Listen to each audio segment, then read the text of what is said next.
Yeah, they talking.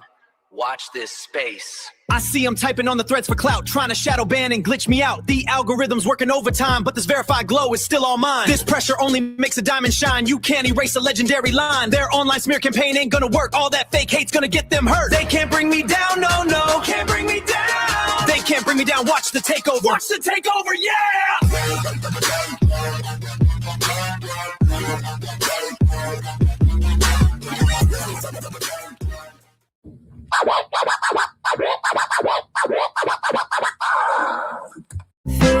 Something and stuck in a rut. Where's the name? Dirty twat. She stares at JJ with wanting in her eyes. Wants to wear her skin as a disguise. Looks just like a wild beast. Yeah, another day on the timeline. See them huddled in the threads again, projecting all their problems on a friend. They build a little clubhouse out of hate. It's kinda sad, I guess that's their whole fate. Hate running over me, ain't that a thing? While I'm collecting everything they think I'll never be. Hate running over me, they ain't got no lives, you see. Just hate running over me, over me.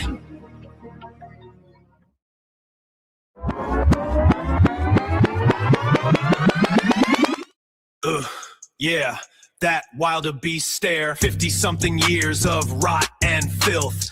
Eyes fixed on JJ, a twisted kind of wealth. He wants that skin, a new suit for the creep.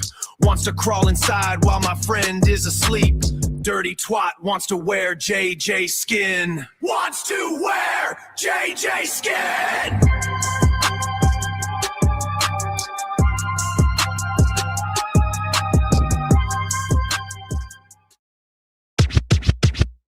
Yeah, all cap, talking spicy on the timeline, what's the energy?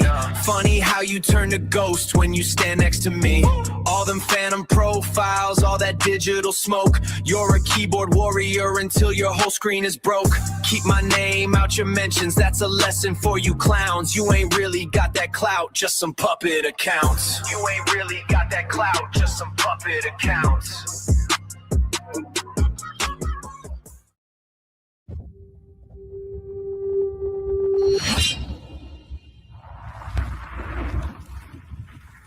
Yeah, new notifications. Just echoes in the static. That ringmaster's a puppet show, his strings are looking tragic. His little monkey squadron's just a flock of bitter habits. But they can't crack this concrete foundation that we're standing on. Throwing all their stones at glass that's stronger than a diamond. Cause me and mine are solid gold, you know that we're unbreakable. Unbreakable, yeah, we're unbreakable.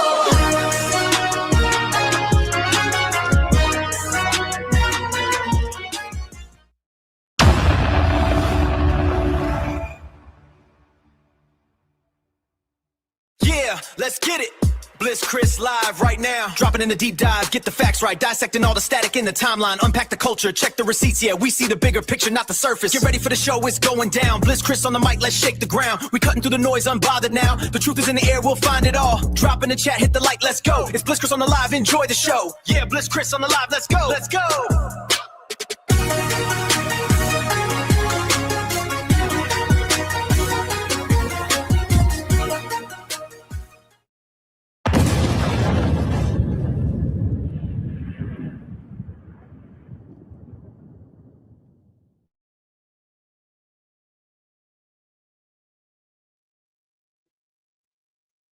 All right. Good morning, everyone. Give me a second, because of course my shit is glitching out. It never fails. Come on, StreamYard, get it together.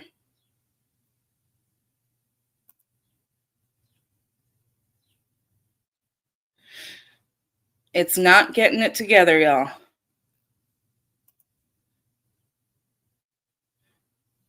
Press Shift 1. That didn't work, StreamYard. Hold on, y'all. I'll get it. Just give me a second.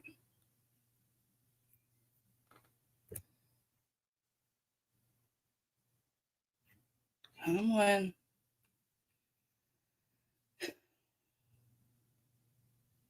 All right. There we go.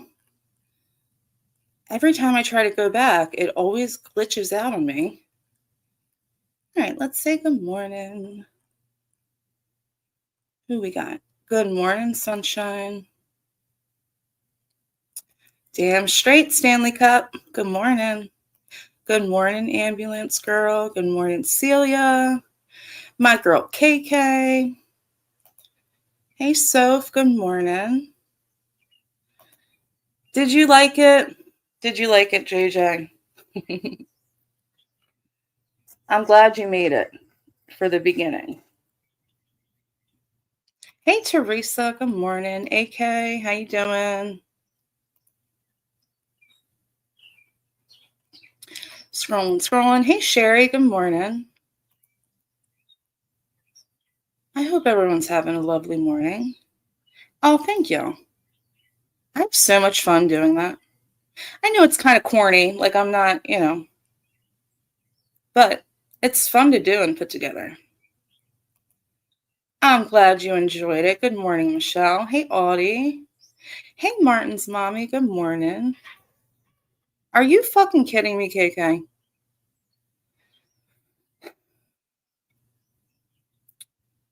I'll give everyone one guess who did that.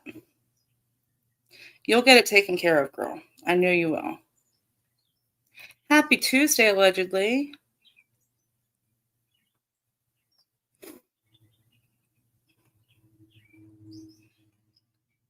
Good morning, Jenna Barrett, my positive friend. Good morning, Bushwatcher. There's Shannon. Hey, girl. You got the dog walked? Scrolling. All right, I think I got everyone. Oh, we got some Bushwatchers today, don't we? Hey, Raken, a.k.a. Steph. I'm sorry, that's never going to change for me. Unless it was like a hard line for you, girl. I can't not call you Raken. Hey, Maria, good morning. All right, I was running like perfectly on time. And then my cat Garfield came down here and he was having some trouble, so I had to get him all medicated up. He's doing okay now. He's laying in the sun. He's been doing so good, but just like, with anyone, with even a human, arthritis is a bitch, y'all. Me and him are kind of going through something similar. I had like a really bad bout of like a sciatic flare-up yesterday. But I know myself, and like right when I felt it coming, I did my exercises that really fucking help. If anyone is ever having sciatic pain, hit me up. I got you. Exercises, like stretches, you can do right from your couch. You can do it sitting. And they really help. Like I can still feel like a little twinge, but I'm doing so much better. Hey, Unveiling. It's been a minute. How you doing? Oh, I'm sorry, son. We'll just sit back, relax, and enjoy the show. Oh, my shit just jumped. Damn it. There we go. It's funny how we read stuff, yet still automatically call her Rake, and I'm another one who does that as well. Well, she says she's okay with it, so I'm just sticking with it. That's my girl Raken, okay? Good morning, Cree. But anyways, yeah, I had to give Garfield his medicine and some of his CBD. I know, right, Raken? It's been a minute. It's good to see you, Unveiling. I'm doing pretty good. I can't complain. Everyone send some positive thoughts and prayers to my girl Cindy, though. Cindy's kind of the same as my Garfield, good and bad days. He's doing okay, Shannon. He's okay now. He got his vitamin. Oh, he just moved to the shade. He got some vitamin D, some CBD, and some gabapentin. He'll be good to go in a little bit. He actually looks really comfortable now. He wasn't like, he came down and like, he has like a tell when I can tell he's like he's about to get a flare up. And he'll do, and I know exactly what it is because I get this with sciatica. I get these like electric fucking shock, like random going down my butt to my leg. And I think that's what was happening with him. He kind of looked like every few seconds he was glitching because it was probably bugging him. Oh, he's up moving now. He looks okay. He looks okay. Y'all, we got some shit to get into today. Boy, do we ever. Some people really want attention. Some are not going to get it. But some are going to get the attention they so desperately want today. So, let me do this.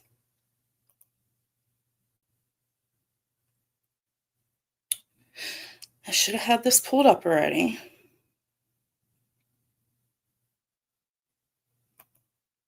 Thank you, my girl Shannon. Oh, yeah, you're going to learn about this one. All right, what screenshot are we starting with?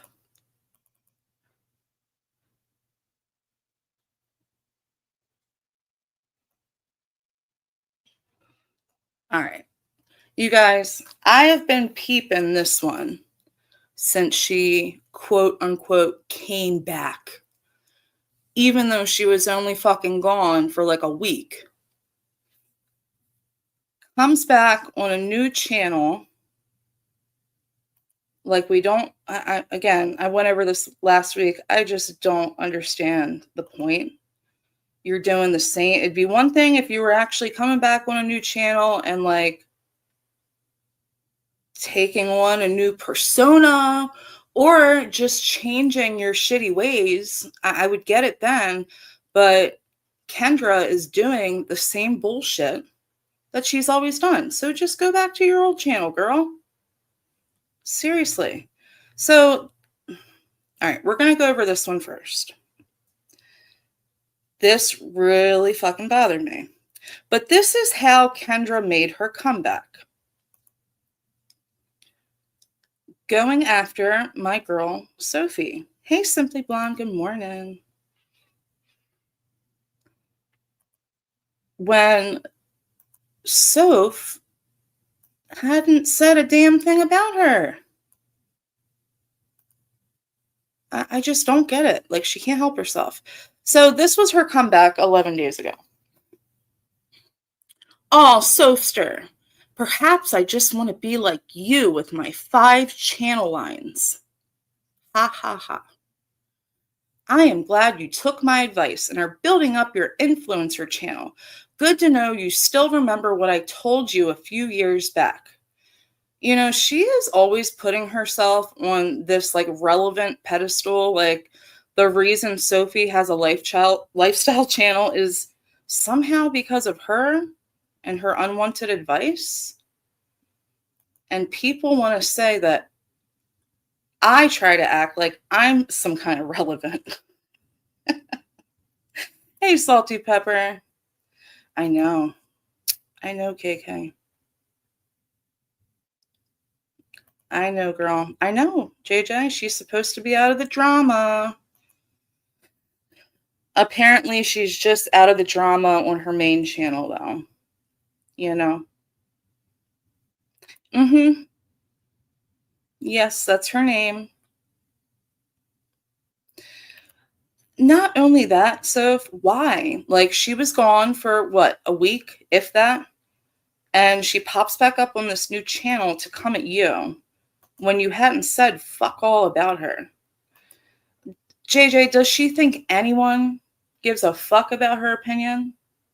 Hey, Coffee, good morning. Like, for real. So, I don't even know that Soph responded. Like, hey, Mikey, good morning. Hi, Sherry, good morning. I don't even know that you responded to this, Soph. I hope you didn't. Seriously. But that's how she started. Exactly. Exactly, Sophie. Her main channel that was built on drama will always be known as such in YouTube's eyes. But if you're going to make a new channel, like, and you come back, I'm going to be out of the drama, like, you hop right back into the drama. And not even because Soph was, like, coming at you or anything. Like, she didn't talk about you at all. You know? Yeah. Exactly. So, not a word about her. If she's so smart, why didn't she take her own advice and start a lifestyle channel? Because these people are all about projection. They can dish it, they can't take it. She can give others unwanted advice, but she can't take her own advice. So, all right. Let's go to the next one. Let me find the next one.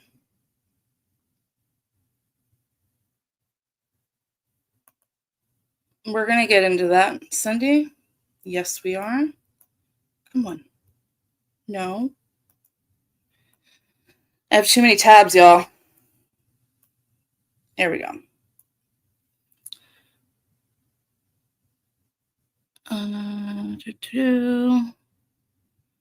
That was the start. All right, let's just delete this one. That way I don't get confused. Move to trash. Yes, I delete all of my screenshots after every live. Yes, I do.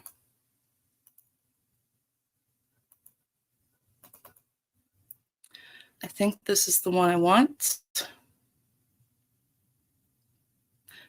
Bear with me, y'all. Okay. This is one of two things that really bothered me and bothered a lot of people because it's fucking disgusting.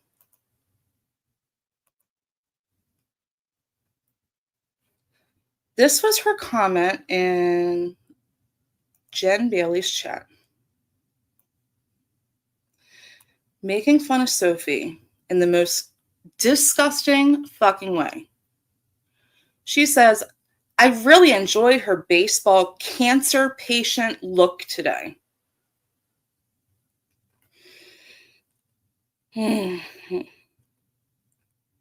Fucking disgusting. You know, we talk about this. I know me and Cindy do. Like, you make these disgusting offhanded comments to go at one person, not realizing that you are putting off a lot of people with these comments, including probably some of her supporters or people that like her. That is fucking disgusting. You are foul for that shit, Kendra. Does she apologize, though, guys? What do you think? Nope, not Kendra. She doubles down. She doubles the fuck down.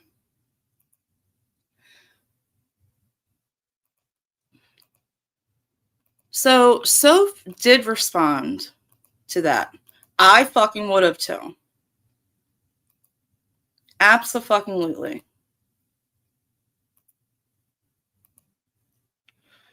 So, Soph shares a picture of Kendra with the exact same look, minus this being a bicycle helmet. Soph says, guys, this is the chick that wants to talk about me looking bald like a cancer patient. Do you wear that helmet in your day-to-day life? She should. She fucking should, right? So a lot of people were put off by this shit.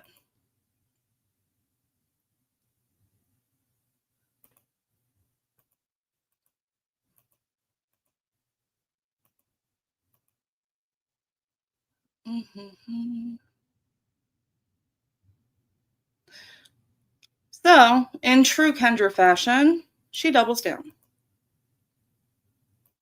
with a book.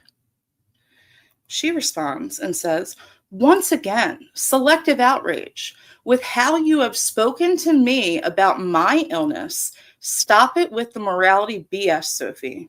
I would like to see receipts of what Sophie has said about your illness, ma'am. The words you use against Jen and other women are nasty. I would like to see any kind of comparison to you saying that Sophie looks like a cancer patient. I highly doubt anything Sophie said is as fucking foul as that. All of you on that nasty dark side, you guys, we're on the dark side. I am not making fun of cancer. I made fun of you and how stupid you looked in your ball cap with how you wore it. Point blank, period. Shut up. Okay, let's break that down. So you're not making fun of, you say you're not making fun of cancer patients, but you are making a comparison to cancer patients. Like, what does she not understand about that? I mean, it's fucking disgusting, y'all. And of course, you know, she's got to go into the victimhood. And guess what? I have lost people to cancer. My grandfather was the first, and then my best friend 10 years ago. Stop it. Until there are guidelines, including not making fun of STDs and those who have them, then all of you need to get off the morality train. There is no morality in this community, and the fact those try to stand on a morality line is a joke at this point. Y'all just look for anything you can to be outraged about, especially if it comes out of someone's mouth you don't like. If that's not the fucking pot calling the kettle black, girl, you do the same shit. Okay. I think I'll give her that. We're all guilty of that shit. Some of us do have boundaries though. Like, yeah, I'll throw out some roast. Absolutely. Not to the point of being so fucking foul and disgusting like you. Yes, you are putting down cancer patients, people going through the worst time of their fucking life.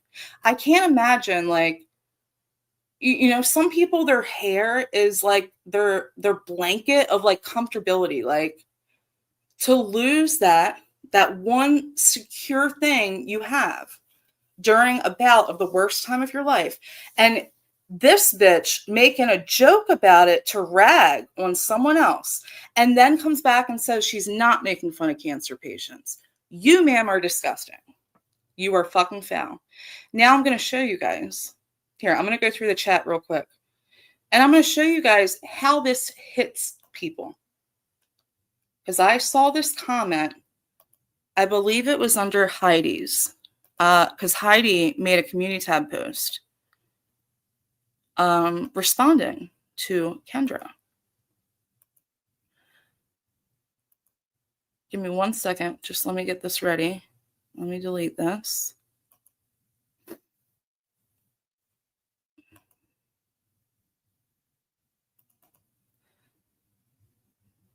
Is this it? Okay. All right. So Cindy said, this is the last comment I reacted to, so I'm going to start here. She also was inciting people to dig up our criminal records. Why? We have spoken openly about our past. Also, what have we done to have real life done to us? I have gone real life on no one. Exactly. And she denies this. Well, I'll pull that up after I read this subscriber's comment. Also, that is not a new channel. That was her sock account for a while. Really?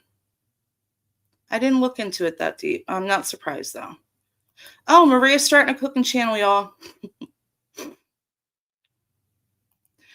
She wouldn't like it if people digged into all of her stuff. She wouldn't.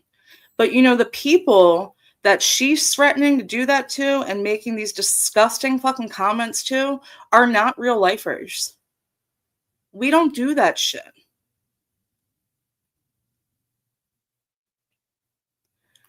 She's going to start a moonshine channel to go with Maria's cooking channel.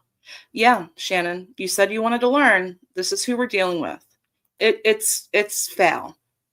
Probably one of the foulest shit I've ever seen someone fucking spew on this fucking platform. Who the fuck says that shit, right, Michelle? Hey, Susie Q, good morning. Shannon, that's all she knows. She gets so triggered and butthurt. And her only next step option is to go as low as possible because she wants to hurt others the way that she hurts. Celia says she's one sick person. People know people who died from cancer. It's a hard thing to see. I don't know. I mean, of course, I've known people with cancer. I've never had like a closeness to it, though. My closeness to a disease is dementia, Alzheimer's. And I kind of put it there. Like if Kendra would have made a joke comparing Sophie to like an Alzheimer's patient, it's just as foul. It's just as fucking disgusting. Hey, Glitter Mom, good morning. Yes, Coffee. That's a horrible thing to say. Prayers to anyone of their family suffering from that disease. It's awful.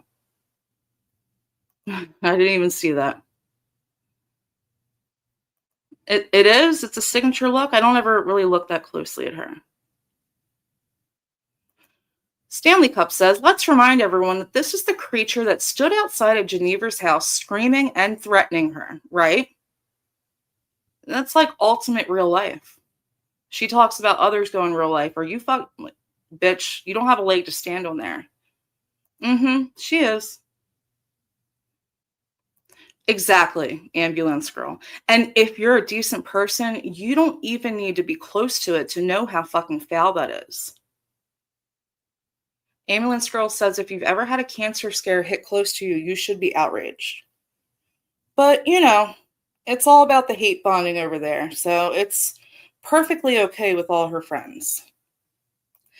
Thank you. This was what I was going to say next because this bitch is comparing cancer to her STD. She has compared racism to her STDs. Like, it's fucking wild. Cindy says, illness? Cancer is not a choice. Getting herpes from unprotected sex was a choice. KK goes on. An STD compared to cancer is the biggest stretch from that one to date.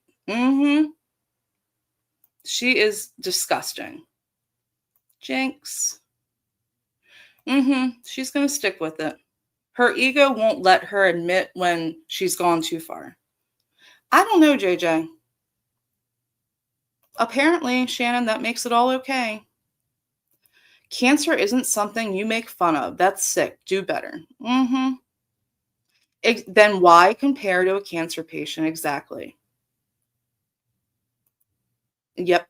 Hey, Terry. Good morning. Look, everyone, there's no comparing cancer to the STD that she screams about every live. I'm sorry, son. I know. Right, Mikey? Like, Sophie is fucking gorgeous. Come on. Hey, Addie. Good morning. Yeah. Sophie is a beautiful person, like inside and out. Apparently, though, when she matches others' energy, then it's a problem. Okay. Here we go. Sherry, both of my parents passed because of cancer. It's a horrible disease. I'm so sorry, Sherry. It's awful. Hey, Virgie. Good morning. Virgie says, good morning, Bliss and Chat. I am a breast cancer survivor. I don't understand. Joking about this disease is a beast to beat and years of suffering. So for someone like her to make a joke about that, just to degrade someone else is fucking disgusting. Plus, we wouldn't have known about the herpes if Kendra didn't say anything about it. Yes. Yep. Hey, Inquiring. Good morning.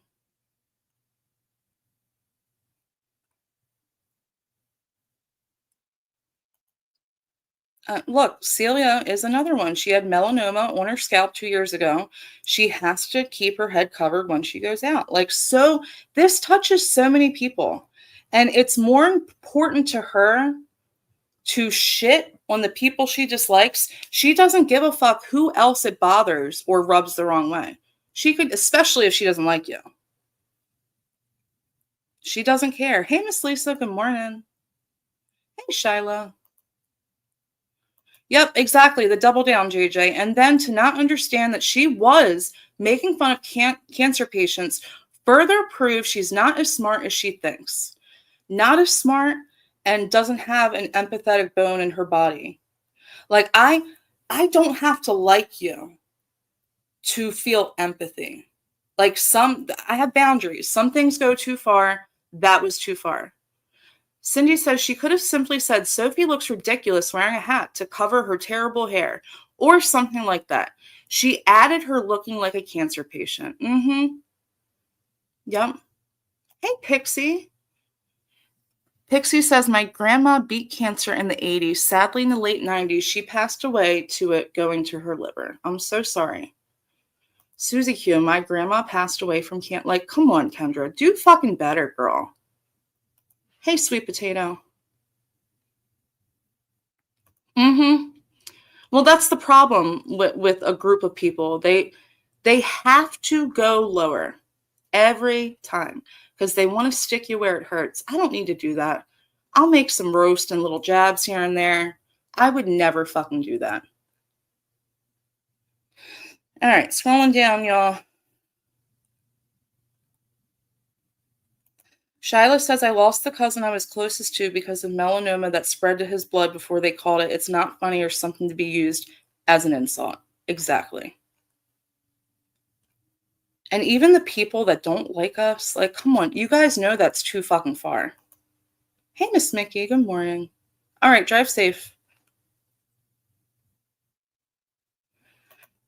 Martin's mommy says, I just lost a beloved friend to it. Not funny at all. You don't lose your life over herpes. Thank you. Exactly that. And I'm so sorry, Martin's mommy. It's just awful. Again, I don't have like a comparison because I didn't see anyone close that went through it. So I can only compare it to what I know, which I had to watch my mom go through early onset dementia. Thank you. Ambulance girl, this is it. If the roles were reversed and Sophie said that comment, there would have been outrage. Oh my God. You're so right. Did I pass by Jules? Hey, Jules. Yep. Jules is another one. I just lost a beloved friend to it. Not funny at all. Oh, I did read that. I didn't realize it was Jules, though. I know.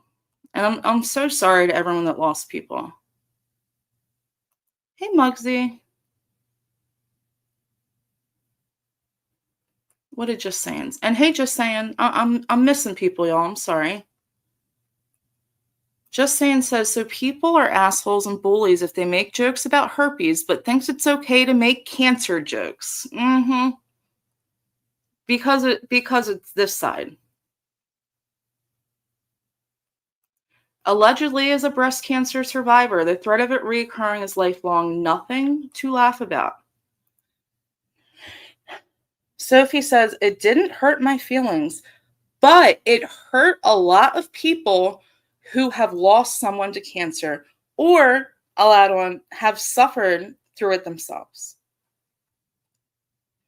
All right, so just to give a little more context about how this rubbed people the wrong way. This is kind of a long one, so bear with me, you guys.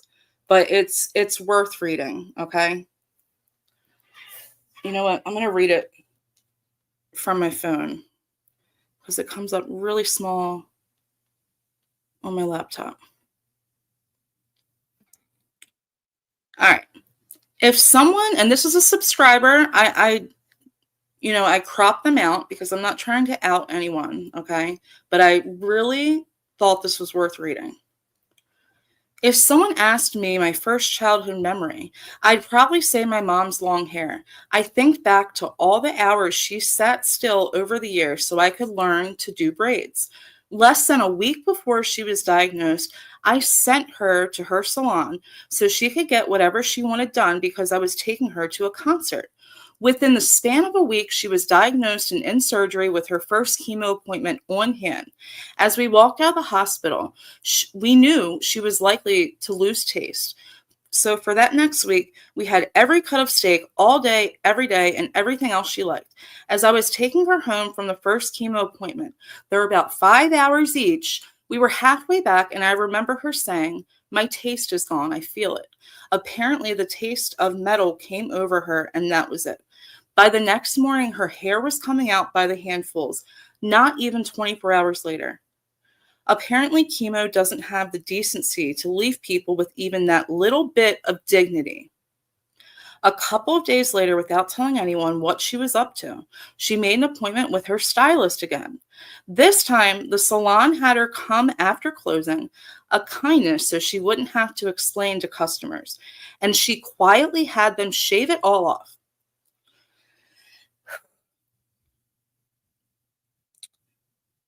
Oh, man. Okay. So to the person that is talking shit or laughing about the cancer look, you should fall to your knees and thank God it's not you.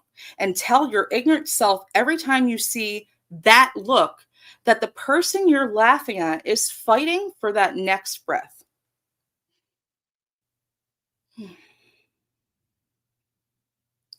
They're praying and hoping tomorrow comes. They're in pain, unimaginable pain, because the thing that saves them kills their body to do it. Did I mention my mom is allergic to the chemo she needs, so they switched it to an alternative with fingers crossed. So please tell me, what the fuck is funny about that? Not asking for a friend, asking for all the decent people around here that don't understand your thought process.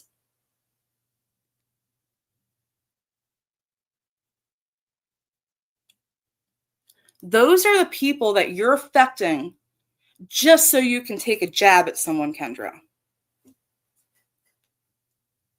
Seriously, fuck you. And if you don't feel anything from me just reading that comment, you need to look inward and seek help.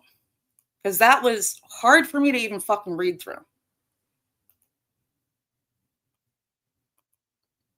God forbid, people make mistakes. I get that. People go too far sometimes. For some people, it seems to be a pattern, Kendra. When you realize that your shit hit a lot more people than you intended because you just wanted to take a jab at Soph, you apologize. You don't come back and fucking double down like you did.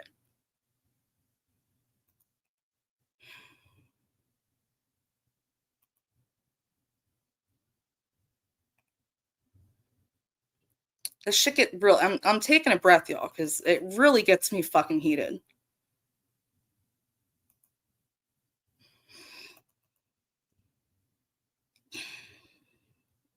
Okay.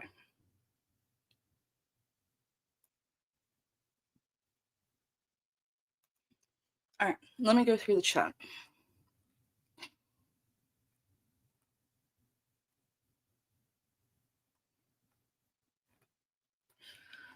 Sunshine, I'm looking for your comment. Sunshine says, my fiance is currently dying from stage 4 metastasized prostate cancer. We can't even get married or he will lose his insurance. Yes, so freaking funny, bitch. And I'm sorry, sweet potato. That is a lot to go through. I'm so sorry, Sunshine. In my head, I see her watching this and her friends, some of them, and they probably just think it's fucking funny. Or they'll say, oh, she's reaching. No, the comments show that I'm not. Right, Susie? Susie says she needs to go through a hospice and visit cancer patients. Kendra, why don't you do that and go say that joke to them and see how they feel? You won't.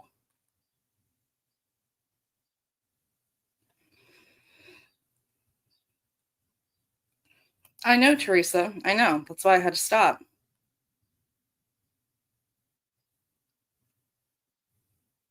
Well, sweet potato. Martin's mommy says she has wished herpes on us. Cancer patients don't wish that on anyone. She is such a selfish little brat. I'm sorry, Reagan. I'm not a big person on trigger warnings. Unfortunately, I think there's some things that people need to hear. And that was one of them.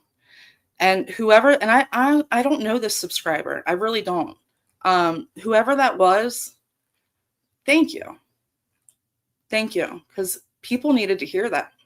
And I can't imagine how difficult that probably was to even just type out, you know?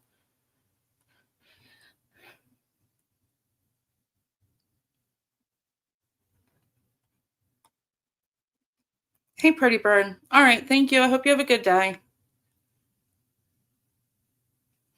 Sunshine says, I'd like to mention when I found out Cindy was a saint, offered to call and help me calm down. I don't know how she feels, but I see her as a friend for life. It meant so much to me. Wow.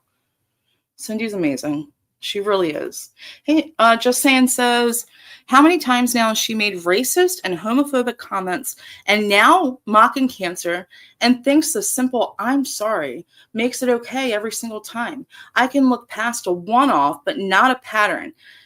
Yes, but no at the same time, because she does not apologize. She doubles down. And I'm going to show y'all she did it again. Hey, Claire, good morning. How warped and sick is someone to make a remark like that? Yep. Susie, Cindy is one of the most amazing people I've ever met. She truly is.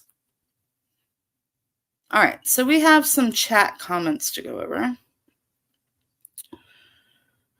So I got sent a clip yesterday or the day before because, of course, Kendra went live on her BS channel and is still doing the same shit. She's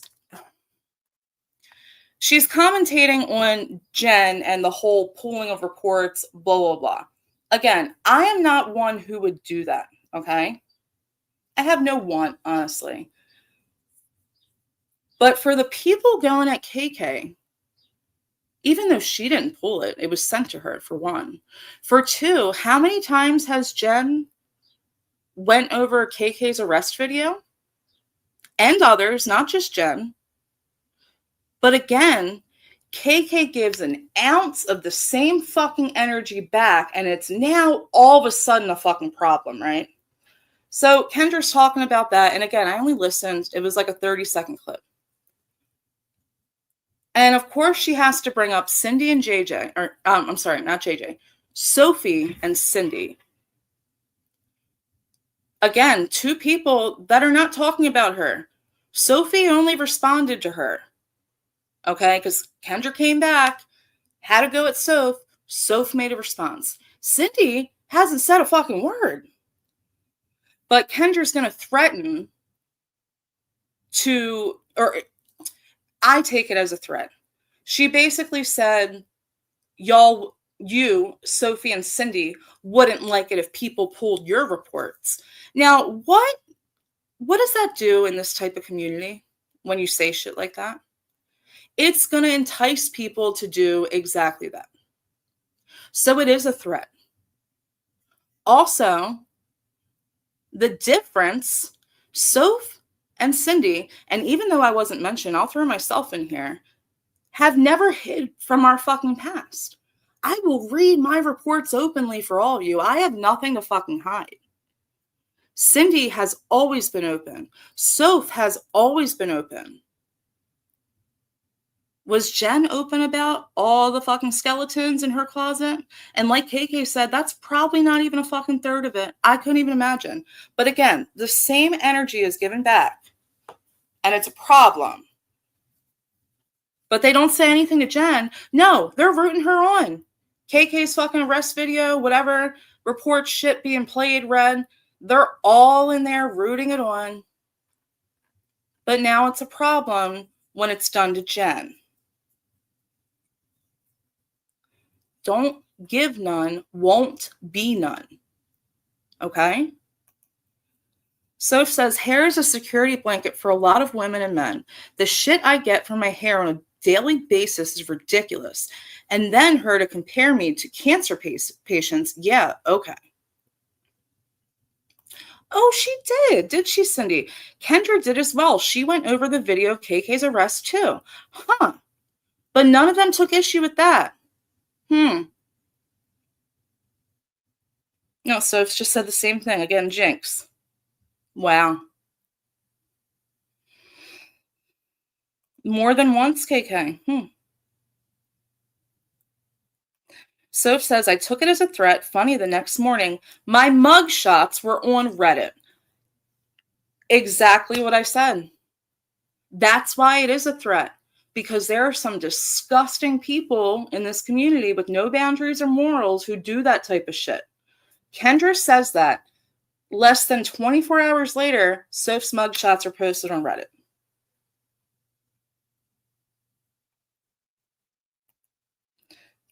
KK. Stop showing Soph's mugshots, for fuck's sake. She even makes us with bad mugshots look even worse. I haven't seen them, to be honest. I haven't seen them. Sophie's beautiful, though. I don't think she's probably ever taken a bad picture in her life. And wait, didn't she threaten anyone who pulled her FOIA? Are you speaking on Jen? Yes. But she's okay with the original person who pulled all her shit. That's not a problem.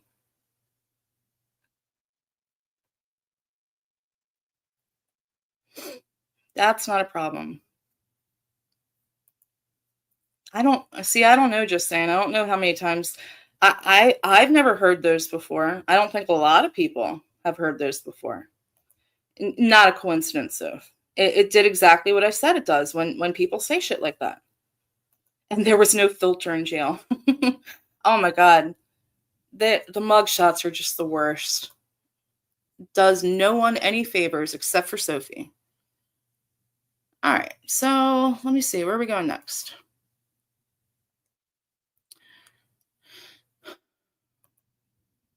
So here is Kendra doubling down again at Sophie, of course. Sophie was in Jules and made a comment about all this, saying it's strange that, Kendra is putting that out in the ether, right? So Kendra, of course, she can't help but respond, y'all. Kendra says, don't flatter yourself, Sophie. I said if my record is read, then I will go looking, and I didn't specify. You aren't the one I am thinking of, by the way. Sorry to disappoint your fiction writing imagination, but it's not me. I don't want to search on anyone. I think it's gross. Okay, bet.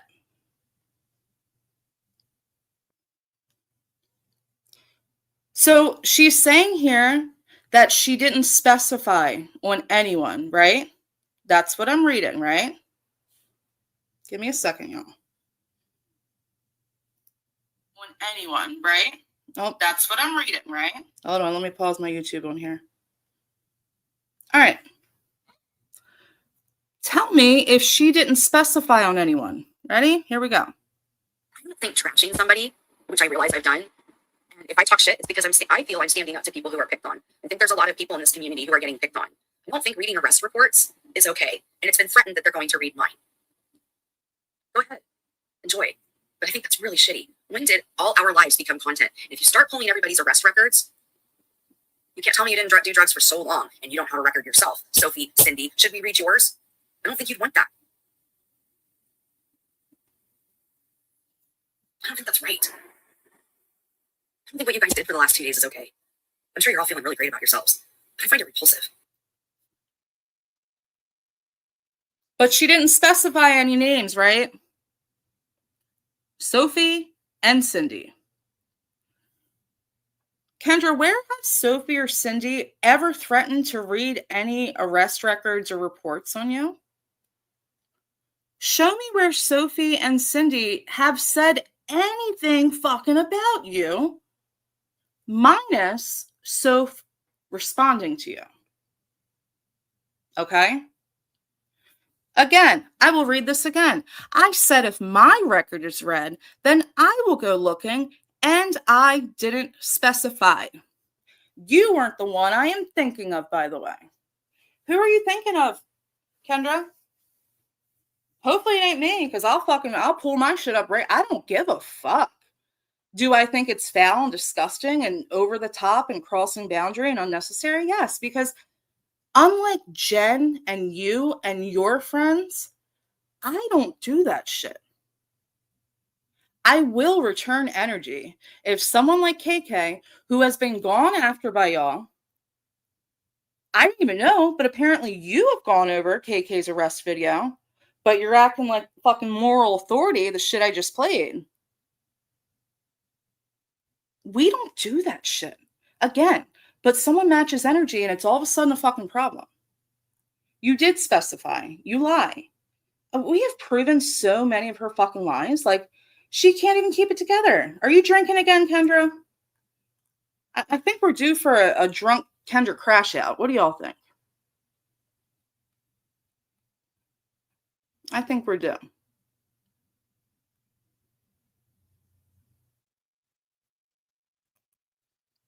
Salty Pepper said, I think she said Geneva pulled them because she was trying to draw out the real person. Didn't Geneva say she never pulled them? She did.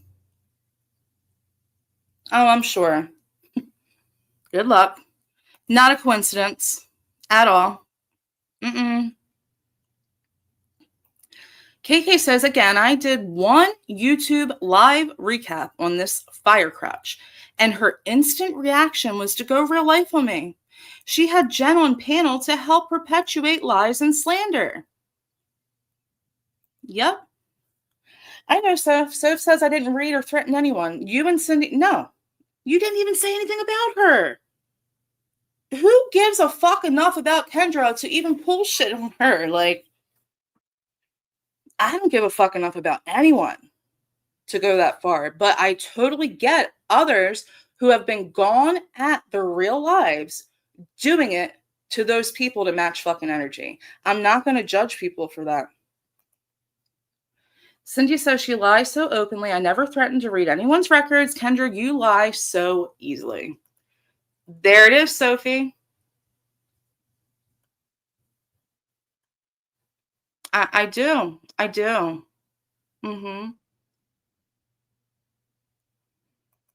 Really? Just saying. Huh. Just saying says, Kendra said in her live that she was thinking about someone in particular, but it would be someone that might upset people, even her supporters. Well, Kendra obviously doesn't give a fuck about upsetting her supporters, making these fucking cancer jokes. I wonder how many people have gone through a cancer bout or a loved one that had it, that support her.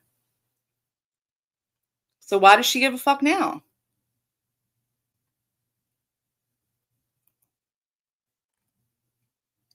She is the queen of hypocrisy, Miss Lisa. It's ridiculous. And again, I just proved her fucking lie right here. Say some bullshit lies. I'm going to come back with the fucking receipt. You did specify. You liar. Like, people can't go back and fucking see that shit. Cindy says, come on, StreamYard. It's fucking with me again. I've spoken about my crimes so many times. I've not been in trouble for almost 30 years. I know. You and Soph both, like, all of us, we don't hide from our past. My past shaped me.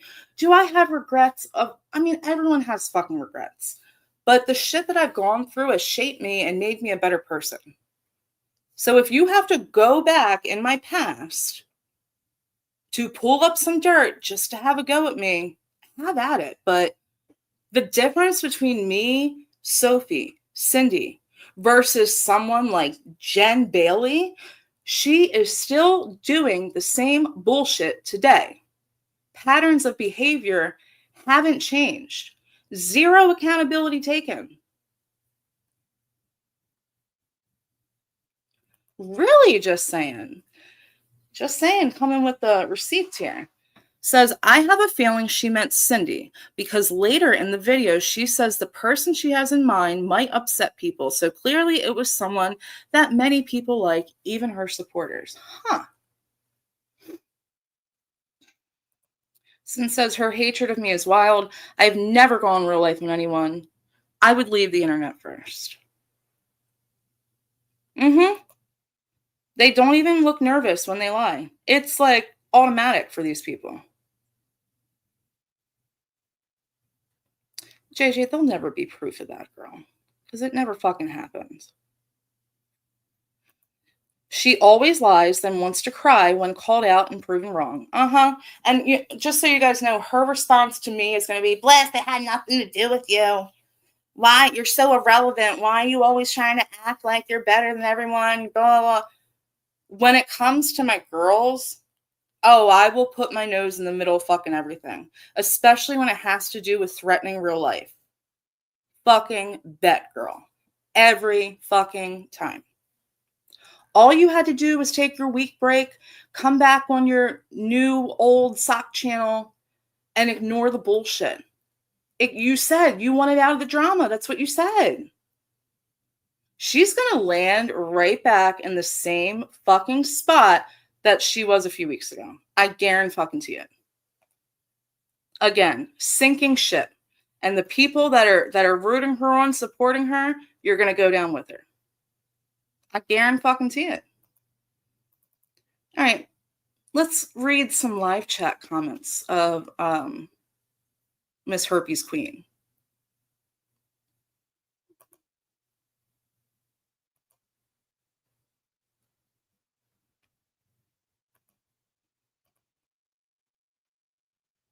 She has like I don't know what's worse.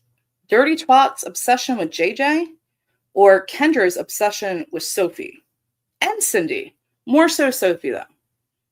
Two people that don't go real life, just want to be left the fucking alone to do their fucking content, and Kendra says, "Thank you. You are much more effective at clapping back than the Sophster. Her and her gang would have just gang piled on me again." Because, Kendra can say whatever the fuck she wants about anyone. But you come back with a fucking response. You are ganging up on... You're bullying her, y'all. Bullying her. They're all bullying me. And y'all are okay with it. Responding. Oh, someone in the chat says, "How is her drug test clean if she vapes and gummies?"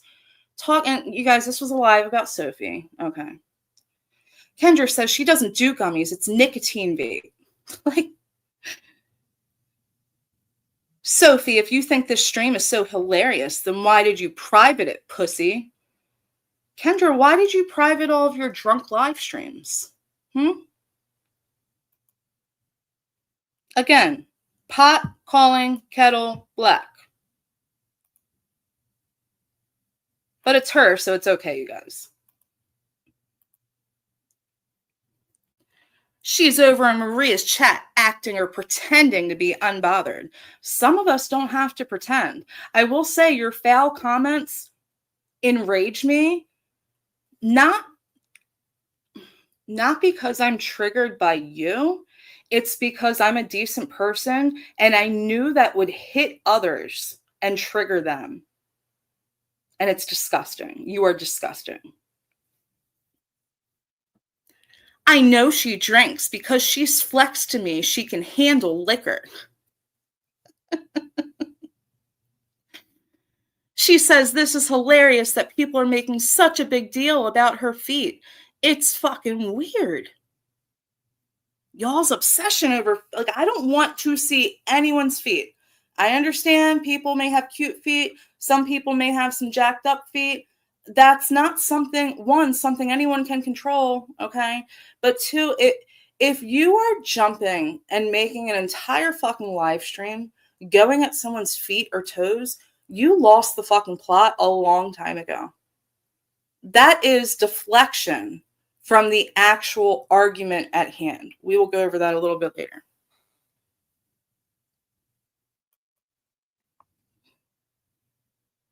Here's Miss Lisa Wigger. It's not a flex that she's required to take monthly drug tests. I'm glad she's sober. When did Sophie say that as a flex? It's just what has to be done monthly. And she, again, is open and admits to that. Like, come on. No one's saying that as a flex. It's just a statement of fact. And it disproves everything Jen says. Because Jen always likes to say, you're on drugs, your eyes are pinpoint. blah, blah, blah.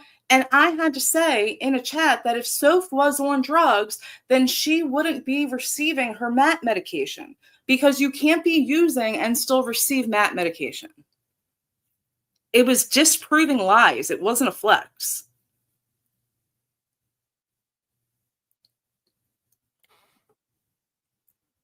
Oh, they're talking about Jules here. She's also talking her shit on her Plan B account, while Kendra sits here on her BS Exposed account.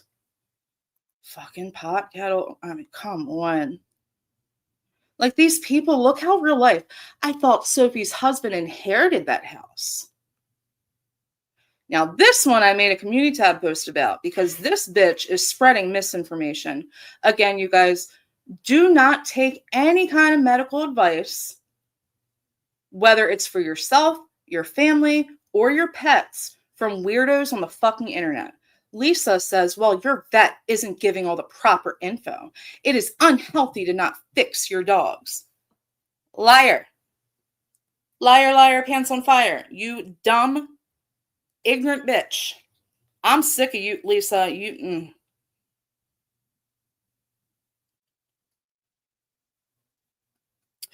Yes, veterinarians sometimes recommend against neutering. Modern veterinary medicine increasingly focuses on a case-by-case approach, balancing population control with the individual dog's specific breed, health risks, and lifestyle. A vet may advise delaying or completely avoiding the procedure for the following reasons: for breed-specific health risks, cancer vulnerability, behavioral reasons like anxiety and fear, medical or physical reasons, anesthesia risks, obesity complications, urinary incontinence, conscientious management. Many vets are perfectly comfortable leaving a male dog intact if the owner is highly responsible. If you can guarantee that the dog will not sire accidental litters, and you are diligent about moderating for age-related issues like prostate changes, testicular cancer, opting to leave them intact is a valid choice. If you are weighing the pros and cons for your own pet, consulting your primary care veterinarian is the best path forward. Not to take advice from dumb, idiotic losers online who don't know what the fuck they're talking about. The fuck out of here. I can't, that's something that rubs me again. I don't like people that do that. The person's chat that they're in right here did the same thing about MAT medication, spreading falsehoods. I don't fucking like that shit. You could be hurting someone or their animal. Thankfully, most of us are smart enough over here to not take advice from these losers on the internet. Like, come on.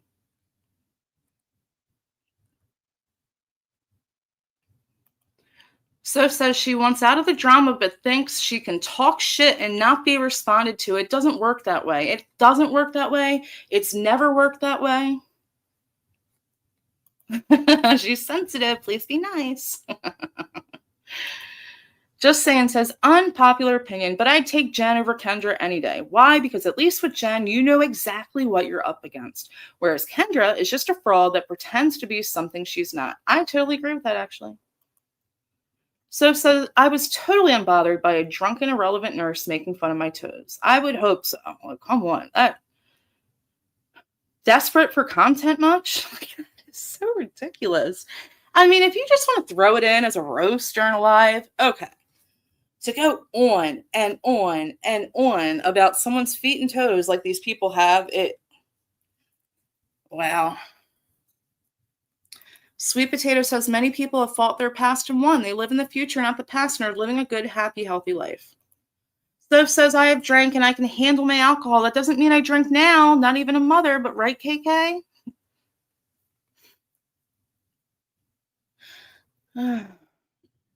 I don't know, JJ. I don't get it.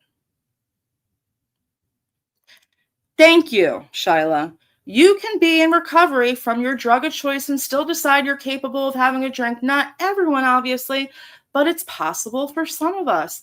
I am one of those people. Alcohol was never an issue with me. Ever. I don't like, especially people who were never addicts, who have no experience with recovery, judging and putting expectations on other people's recovery. That is none of your fucking business. Who are you to judge someone else's recovery? Keep in mind, this bitch has been drunk, having crash outs on the internet for fucking years. Allegedly says Kendra wants to play with the big dogs, but as she doesn't know how to play the game, she needs to stay on the freaking porch. Not even a little bit, right, KK? That's where you are wrong, Soph says. I never said we inherited anything. Shyla, it's ridiculous. These irrelevant bitches think they know it all. KK, Lisa is a vet. Don't tell anyone I told y'all. Lisa is a vet now, y'all. She thinks she knows what is right for your animals instead of your primary vet. Shannon says, I just don't understand why they care to look up people's info like this. It's insane how so many people do this crap. It is insane, and then the people doing it get so fucking butthurt and outraged and over the top when it's done to them. That's my point. The littlest bit of energy matching, and they fucking lose it.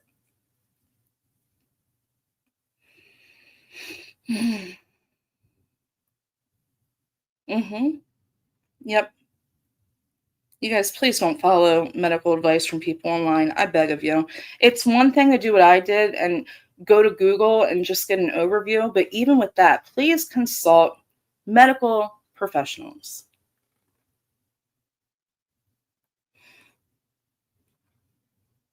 Hey, Lady Lynn. Good morning. Stanley says, I have never even thought or talked about my own damn toes. I can't imagine how they find 9 hours worth of content on someone else's toes interesting. I know. Soph says, it doesn't bother me for an irrelevant bitch to pick my looks apart. I know who I am, and their opinions mean nothing. But when you do it to someone like Kendra, she gets, like KK said, she's sensitive.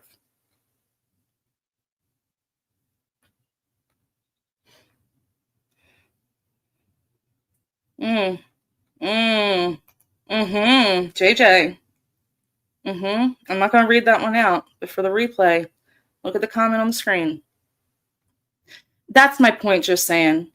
Sophie, but who cares if you did inherit it? It's not their business. Why is inherited such a taboo word around here? Who the fuck is everyone leaving their assets to if not their own kids? Thank you. Because in their eyes, it makes them better. Why for Kendra? I don't think she's ever owned a home. Okay. I could be wrong. Again, I really don't give a fuck. But for her to live in like subsidized fucking housing, to shit on Sophie for owning her own, I'll leave it there. Thank you, Aldi. Exactly that. All right. One more thing we're going to go over Miss Kendra, because this is the one that has bothered me for a while. Give me 1 second, y'all. I need a drink.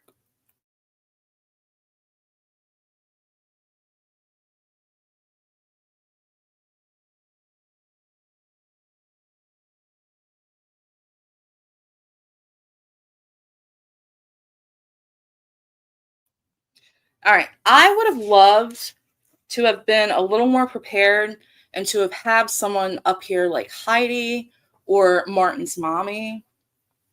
Shauna's a good one.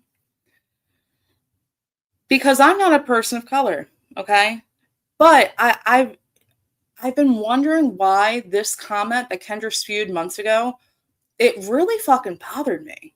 Because I just thought it was, again, she's so fucking disgusting. Let me pull this up.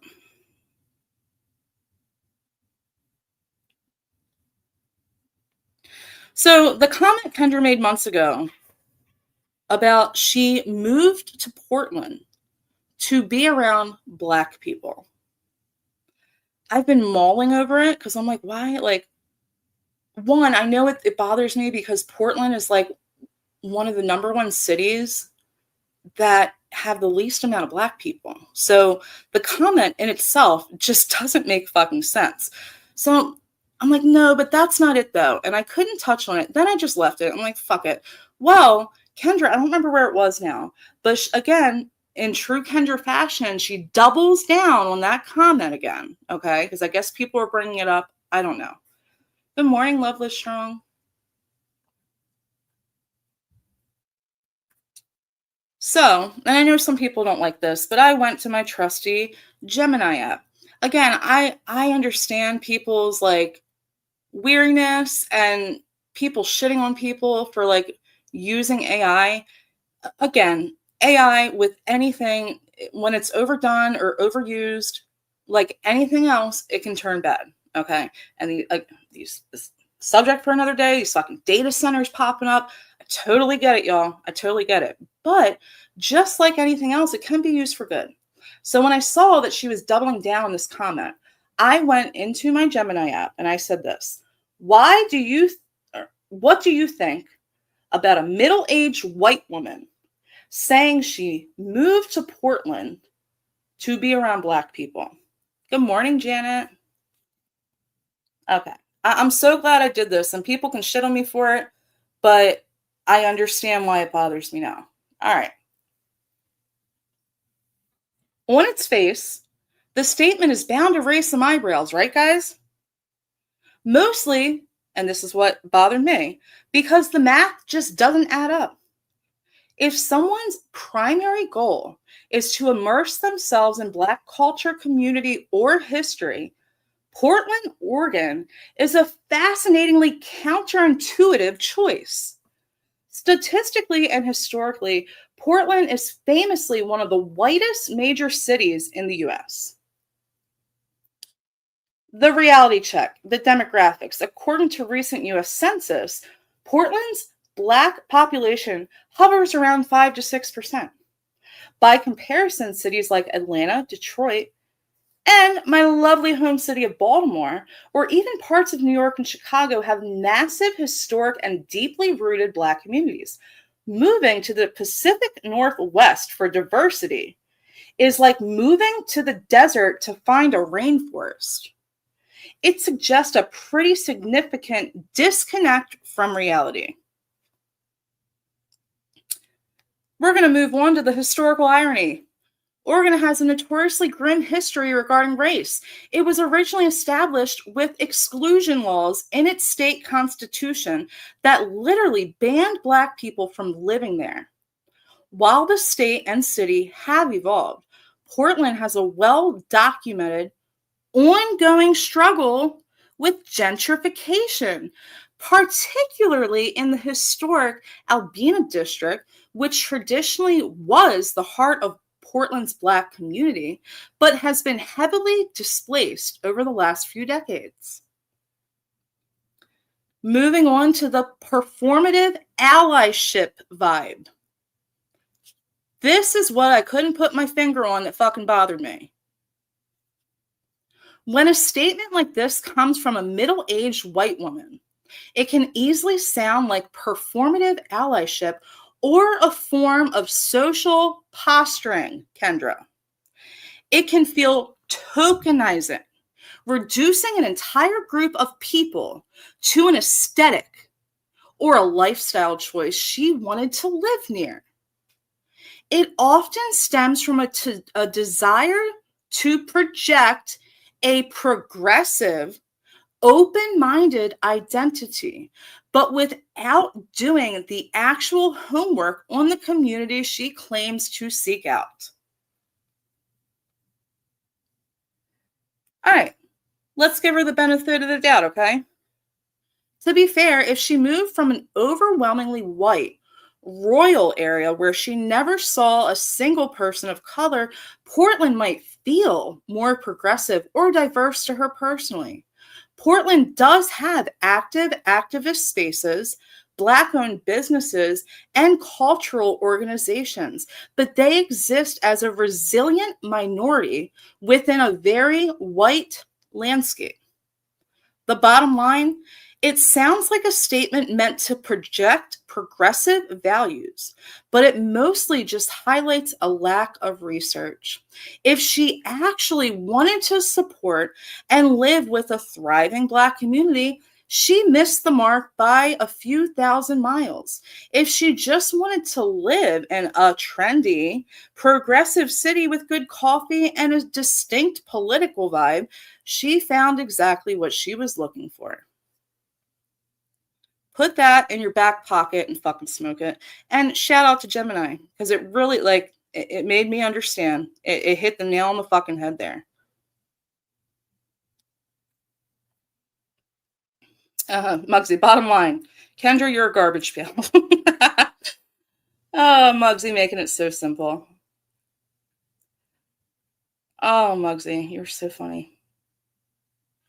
The Black neighborhood comment was her failed attempt at ally theater. Stanley Cup. Ding, ding, ding. Exactly that. And that's the one thing that bothered me. Like, she's weaponizing the Black community to make herself look like this progressive, you know what I mean? When she is so the opposite. She has made such fucking racist comments. Like, yeah, pretty much you can name any other city in the United States, Shiloh, that's more diverse than Portland. Disconnect in reality is Kendra. Janet. She just says stuff and uses shit to make herself look better. That's all it is.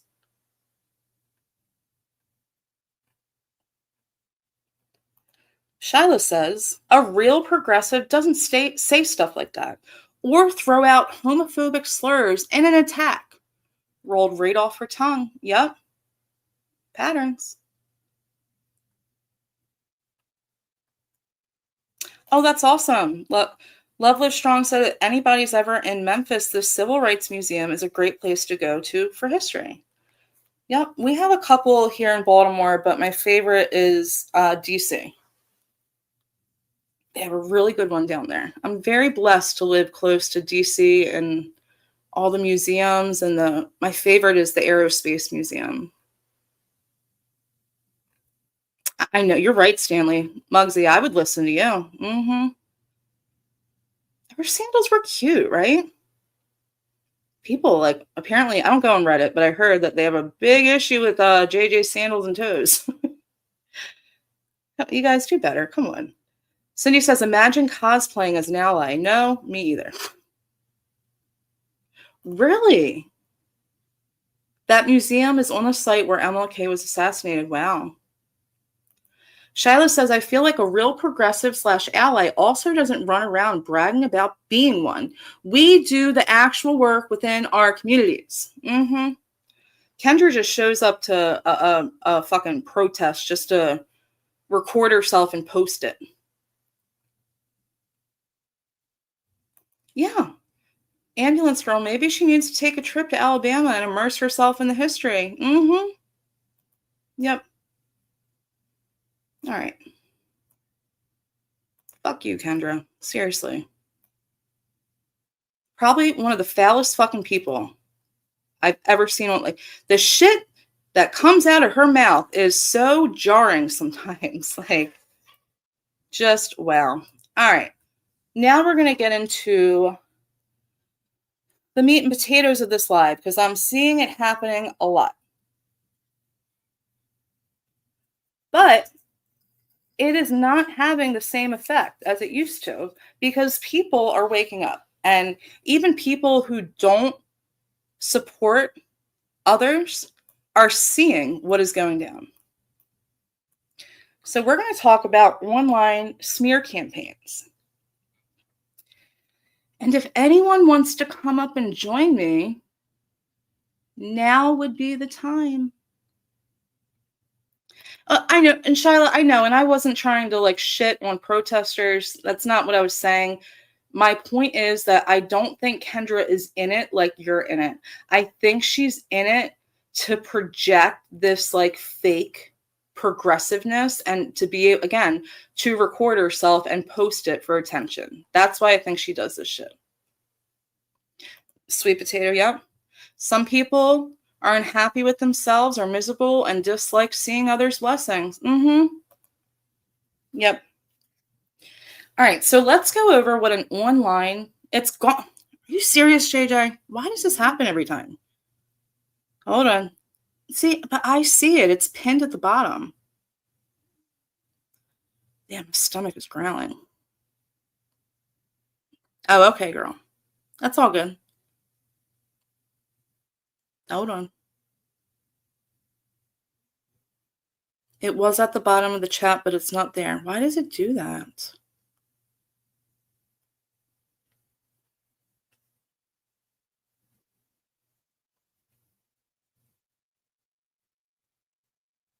All right.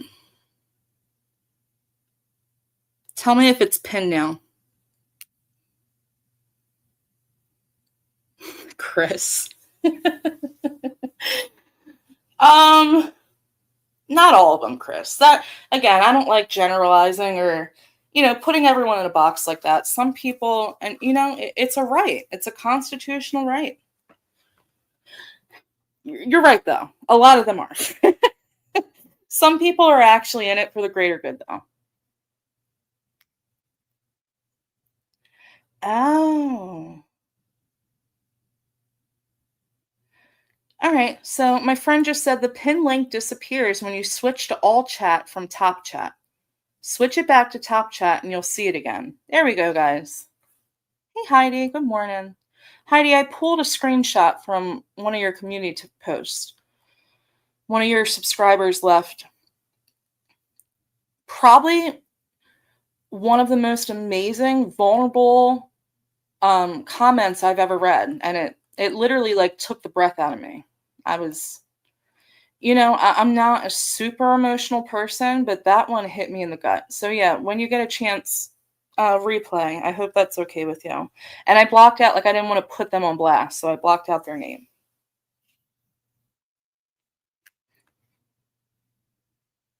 All right.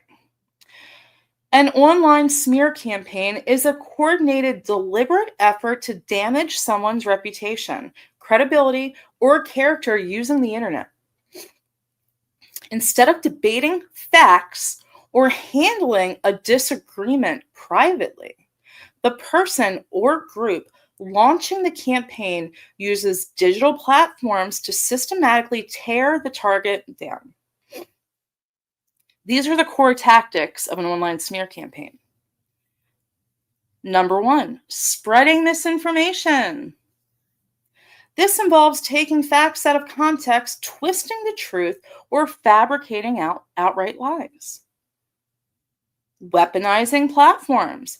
Utilizing social media, forums, review sites, or comment sections to flood the internet with negative content all at once, making the backlash look organic.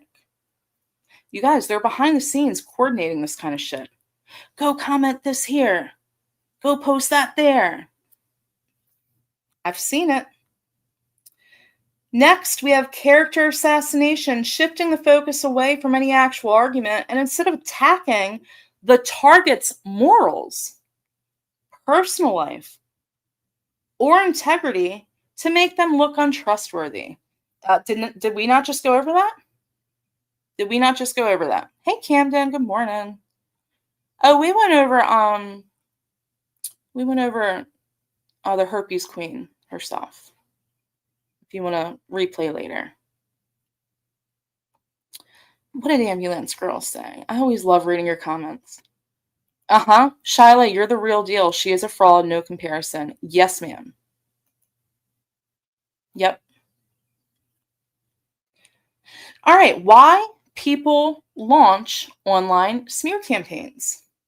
Smear campaigns are almost always rooted in a desire for control, retaliation, or distraction.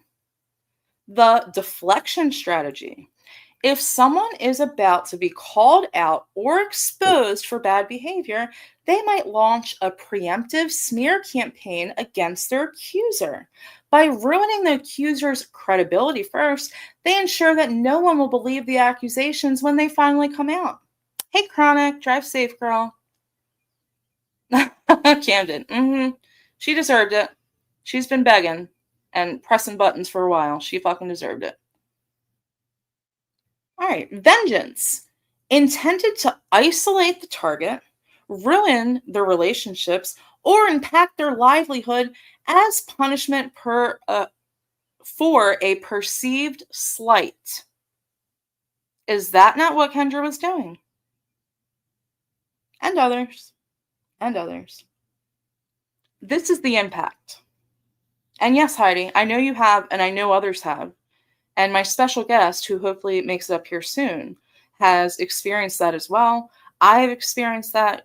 Like so many of us here have experienced a smear campaign. This is the impact. Because digital footprints are incredibly hard to erase, these campaigns are designed to cause maximum psychological and social stress. The goal is to make the target look radioactive so that friends, followers, or professional contacts distance themselves, leaving the target feeling isolated. And this is where it's changing. Because again, people are waking up to this tactic. Again, even if I don't like someone, I can see when this is being done to them and I can separate the two. It's not hard when you know what to look for, okay?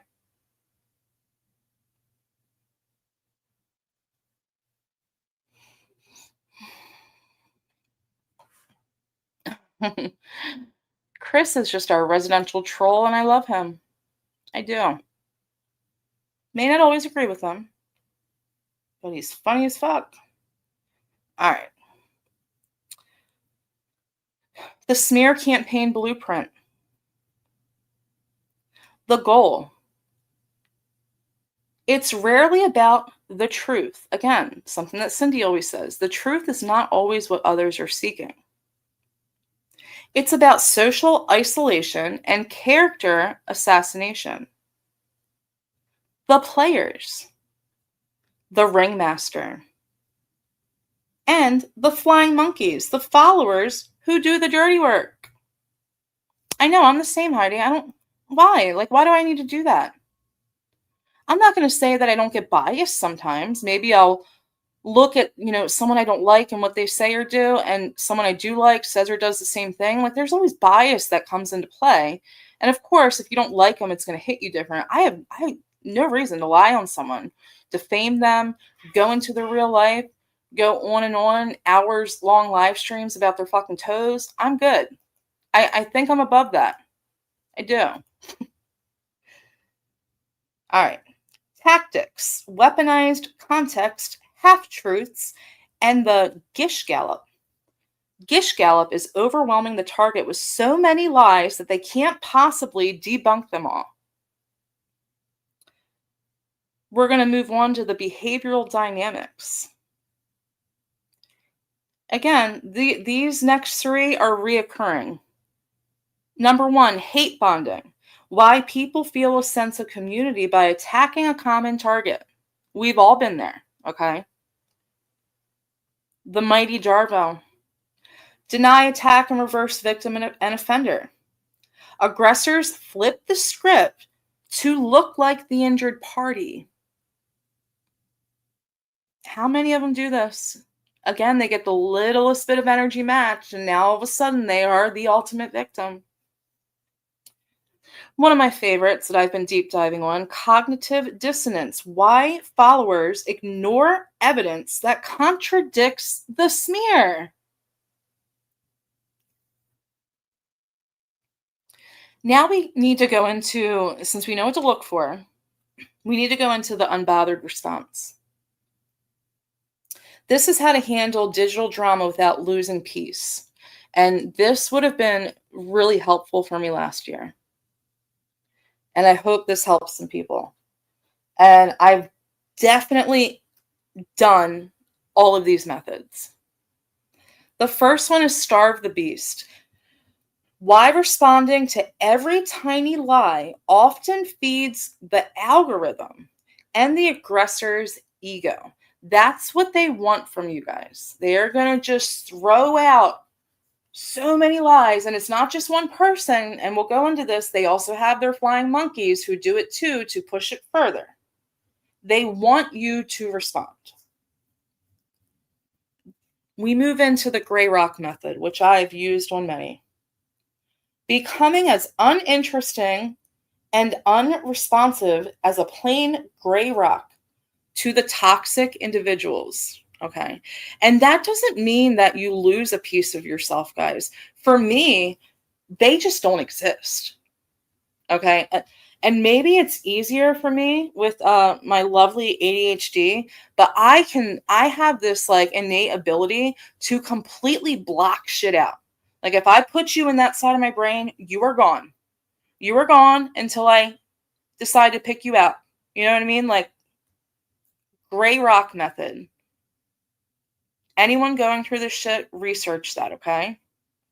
They don't, Heidi. They don't think for themselves. It's the group mentality. And whatever the ringmaster decides, that's what they go with, even if it's a lie. Because for some, it's just about hitting, the target and hate bombing. For others, they are scared to go against what the ringmaster is saying. And we've seen this happen in the past few weeks. People that have different opinions in comments are instantly ousted.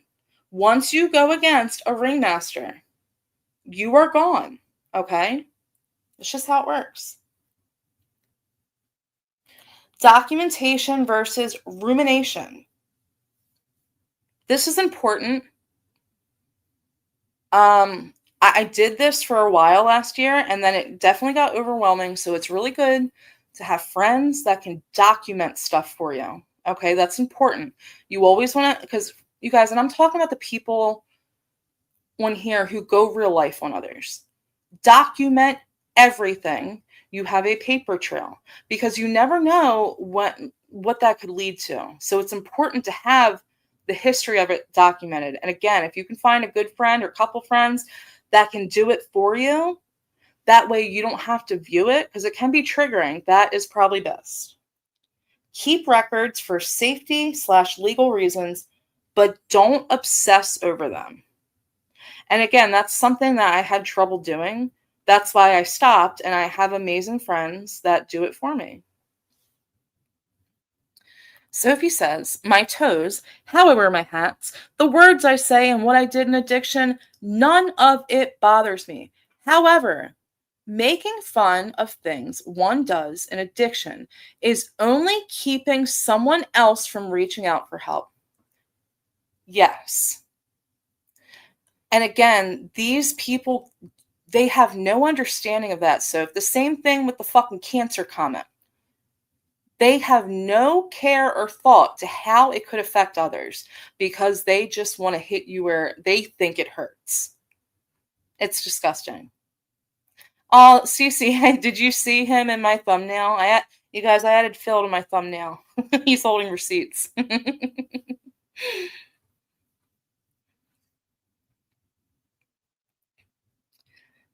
Just saying says, I personally thought JJ's sandals were adorable. They reminded me of the frilly crown that Gilligan wore when he was almost forced to marry the chef headhunter's daughter.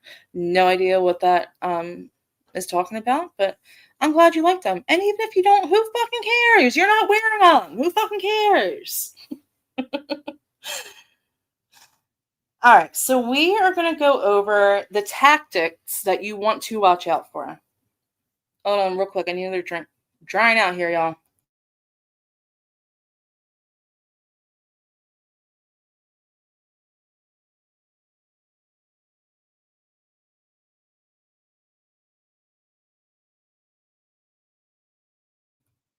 Water. Oh, Cece, I'm glad you love Phil. I love him so much. Love Live Strong, you like sandals, you love some Tory Burch. I'm going to be honest, like, I'm just not very fashion forward. I just like wearing my Under Armour slides. And yes, I wear them with socks. Judge me. I don't give a fuck. I figured it was Gilligan's Island. I never watched that really as a kid.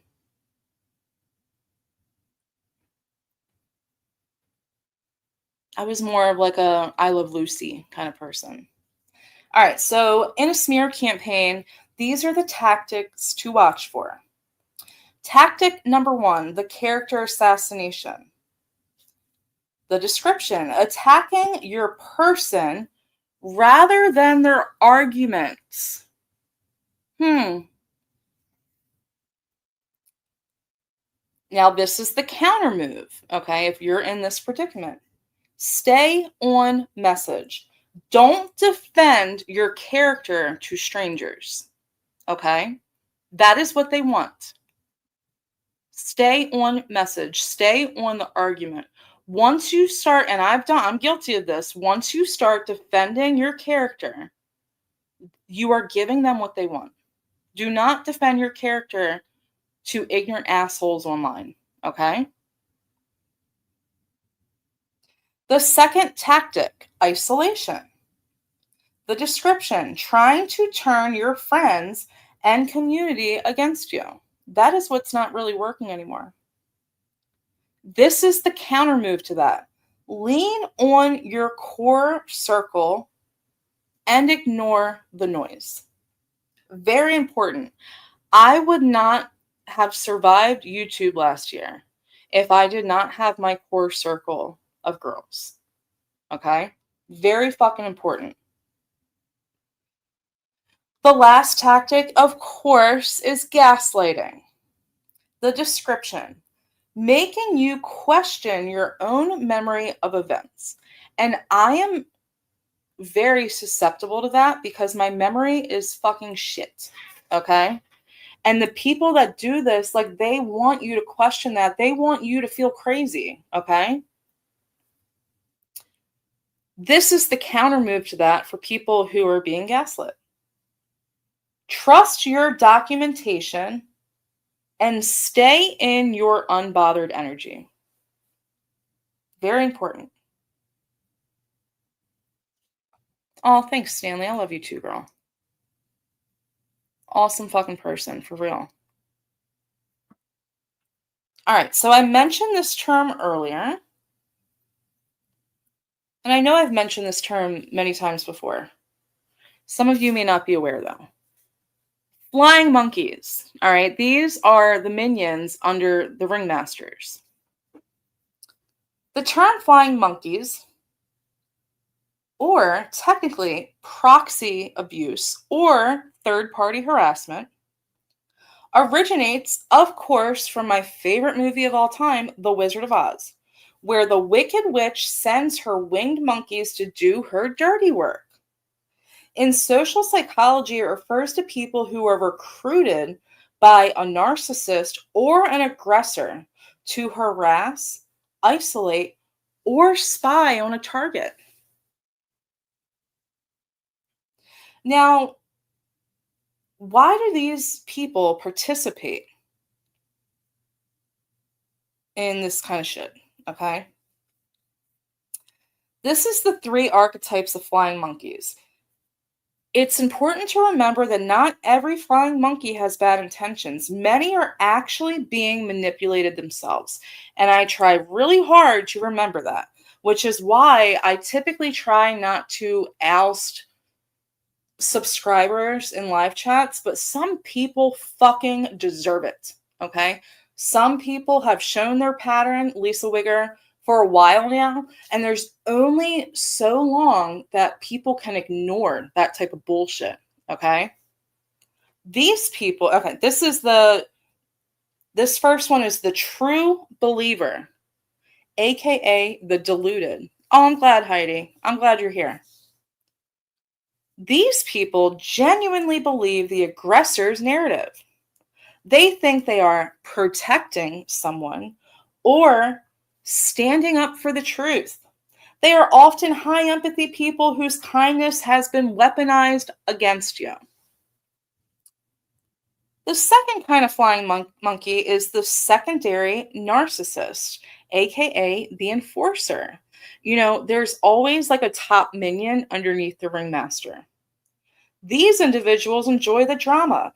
They get a helper's high, a dopamine hit, from being the aggressor's right hand. They like the feeling of power that comes with being in the know and part of an inner circle. These are the flying monkeys that I feel for, and I went over a little bit earlier. The fearful follower, aka the self-preserver. These people see what the aggressor is doing to you and think, I'd better stay on their good side so they don't do that to me.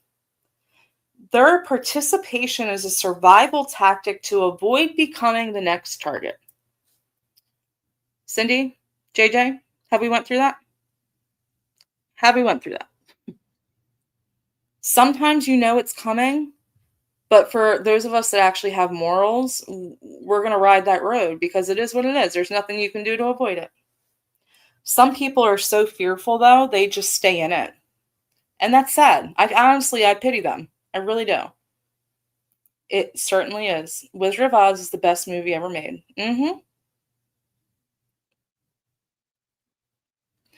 Shiloh says, my own ex-husband tried to gaslight me yesterday. I don't put up with it from him, and I sure as hell won't put up with it from people online.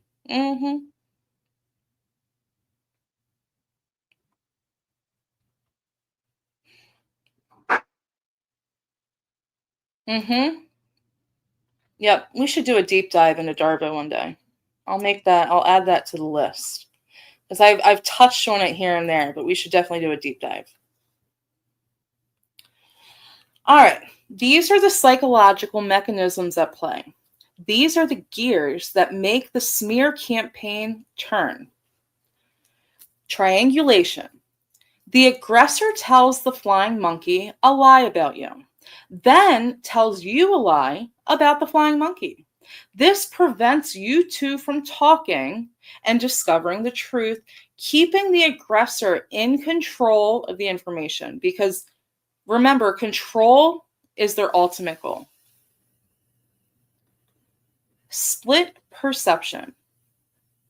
Idealization versus de-evaluation. The aggressor paints themselves as a perfect victim and you as a monster. Humans have a hard time with nuance during drama, so the flying monkeys buy into this black and white thinking. Social proof. If 5 people are saying, you're crazy, a 6th person is likely to believe it without seeing evidence.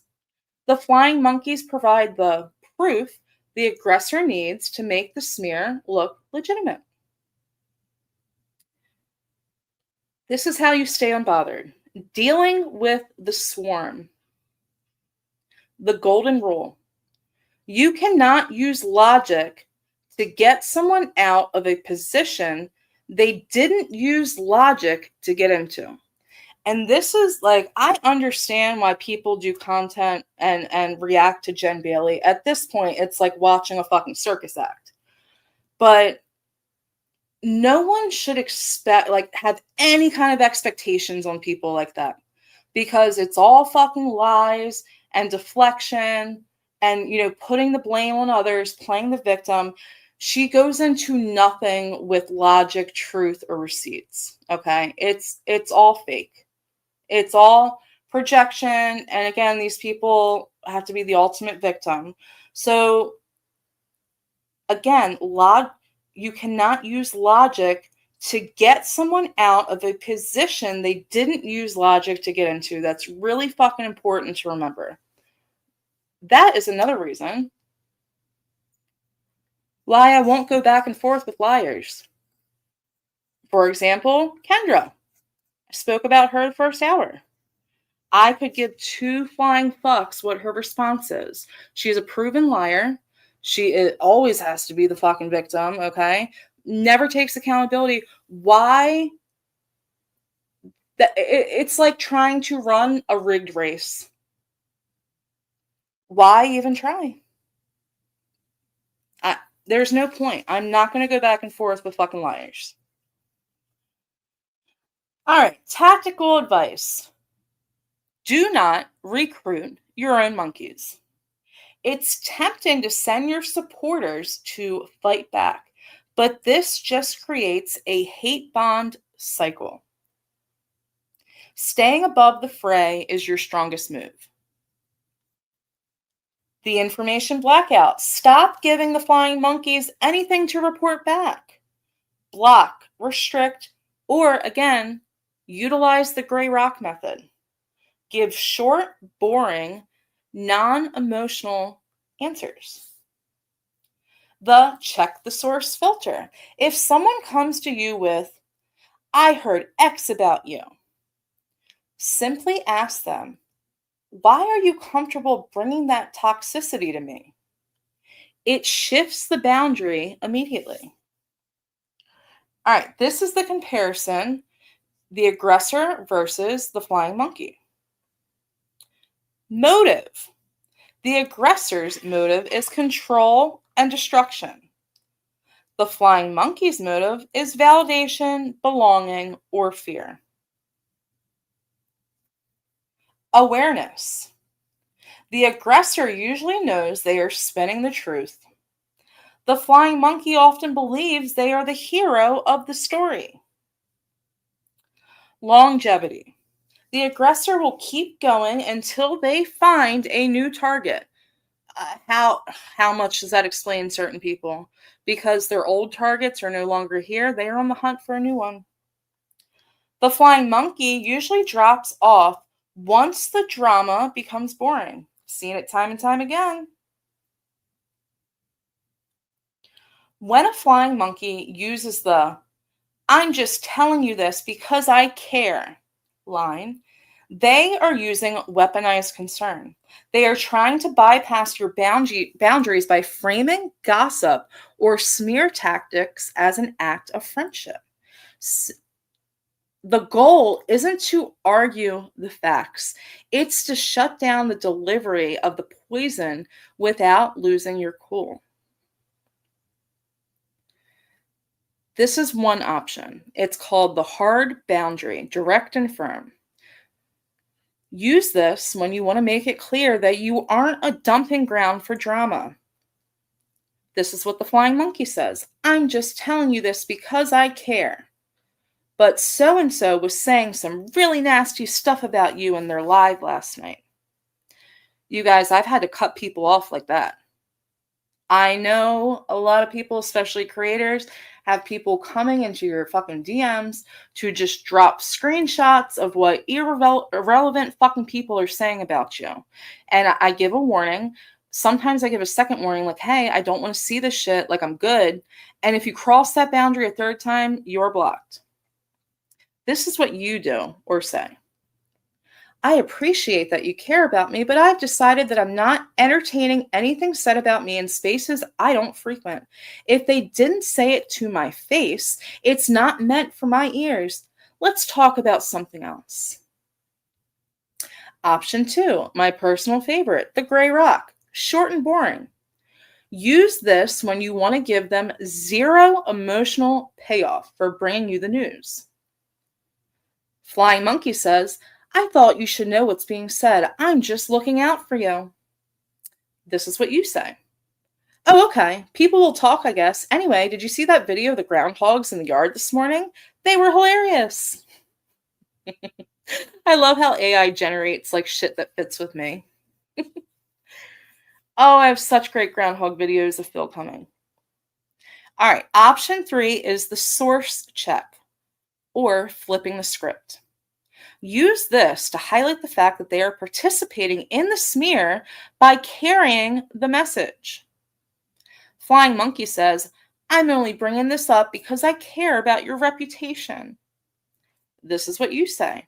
I hear you, but I'm curious. When they were saying those things, did you defend me? Or did you just listen so you could come back and tell me? Because if you care about my peace, the best thing you can do is not bring that toxicity into my space. These are some unbothered phrases to keep in your back pocket. Number 1, that sounds like a them problem, not a me problem. Number 2, I'm not a part of that conversation. I'd like to keep it that way. Number 3, my peace is worth more than a response to that. And number 4, if I didn't hear it myself, it's just noise to me. Flying monkeys thrive on your reaction. When you respond with, "Oh, wow, they said what?" you are feeding the monkey. And again, if you start feeding wild animals, they are going to keep coming to you. Use Phil as an example. I'm going to say something about that a little later. Moving on. When you respond with, "I'm not interested," the monkey has nothing to take back to the ringmaster. Okay? True friends protect your peace in the room where you aren't present, rather than bringing the war to your front door under the guise of caring.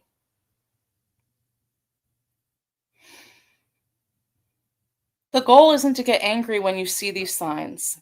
It's to simply identify them and adjust your boundaries accordingly. Boundaries are very important.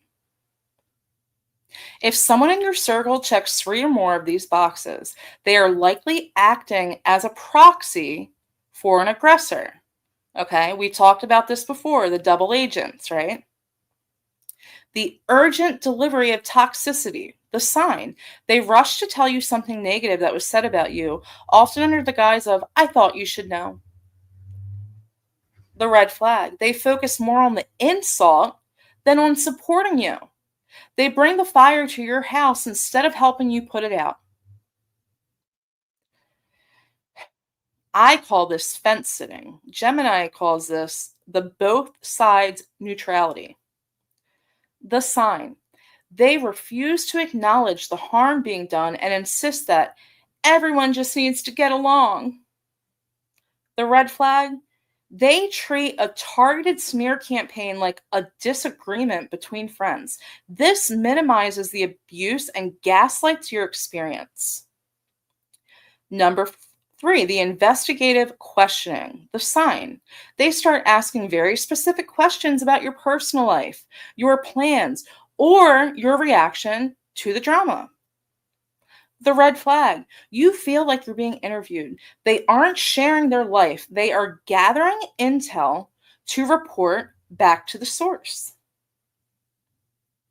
Jen Bailey did something similar with Lisa Ann. Lisa Ann, you're such a good person, girl. I'm sorry that happened. Boundaries, though. Because that one, she was waiting to be able to weaponize that shit, girl. She was waiting and she got the opportunity, and it's exactly what she did. Is it fucked up? Yes, but should your expectations be anything more? Absolutely not. Number 4, selective memory and minimization. The sign. When you point out the aggressor's toxic behavior, the flying monkey says things like, "I'm sure they didn't mean it that way," or "You're being too sensitive." The red flag, they defend the aggressor's intentions while criticizing your reactions. Number 5, triangulation baiting, the sign.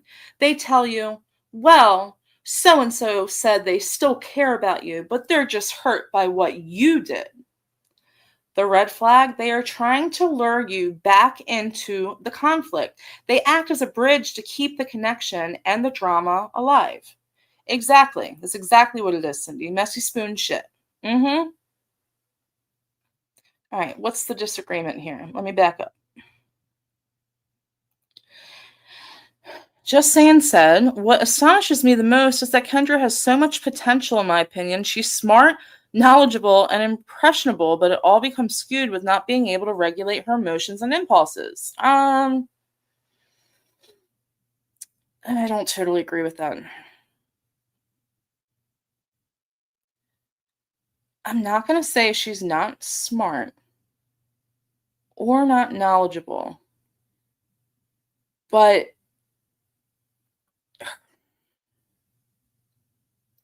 everything she does is for personal gain. It's to put others down, too. And yeah, she definitely, I agree, she cannot regulate her emotions or impulses. And yes, KK, true friends will always protect your peace. KK says, just saying, I respectfully disagree. I think her potential is extremely low. She's wasted so much time feeling sorry for herself that she forgot to go out and hustle like everyone else. Yep. And I'm sorry. It's kind of like you can't teach an old dog new tricks.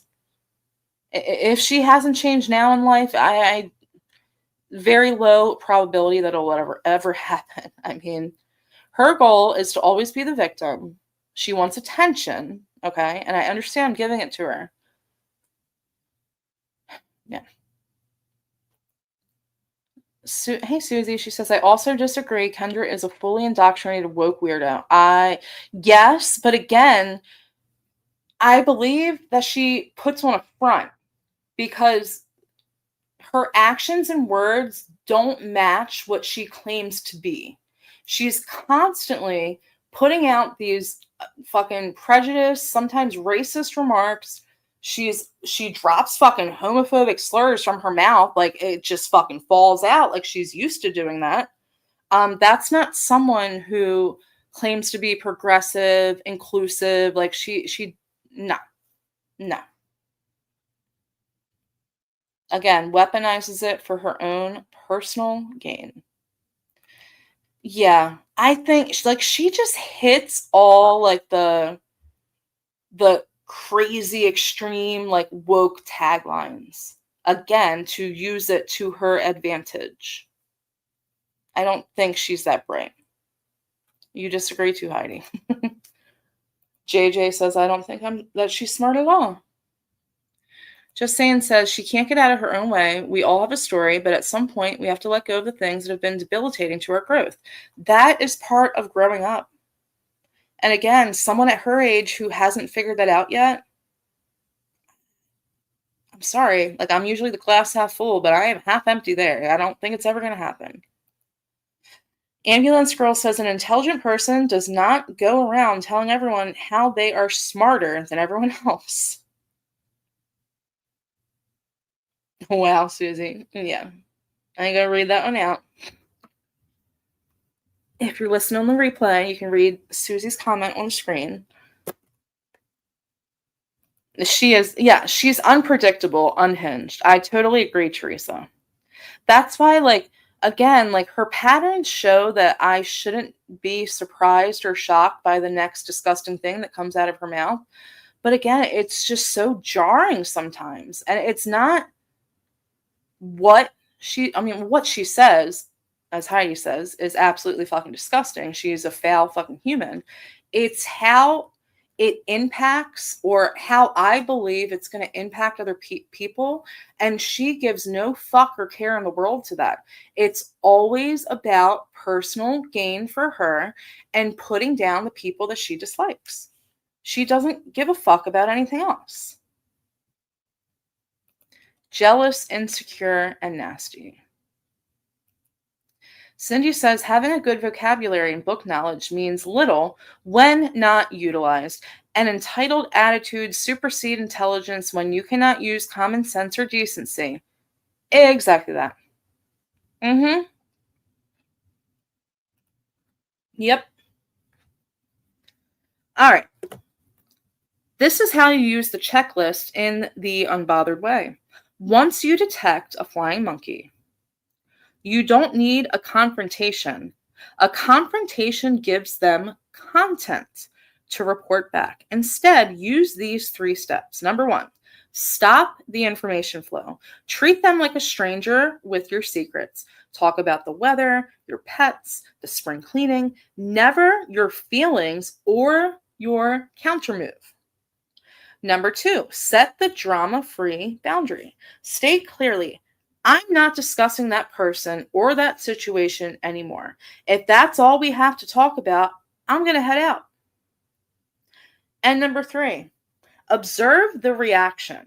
A real friend will say, I totally get it. Sorry for bringing it up. A flying monkey will get defensive, pushy, or angry that they lost their scoop.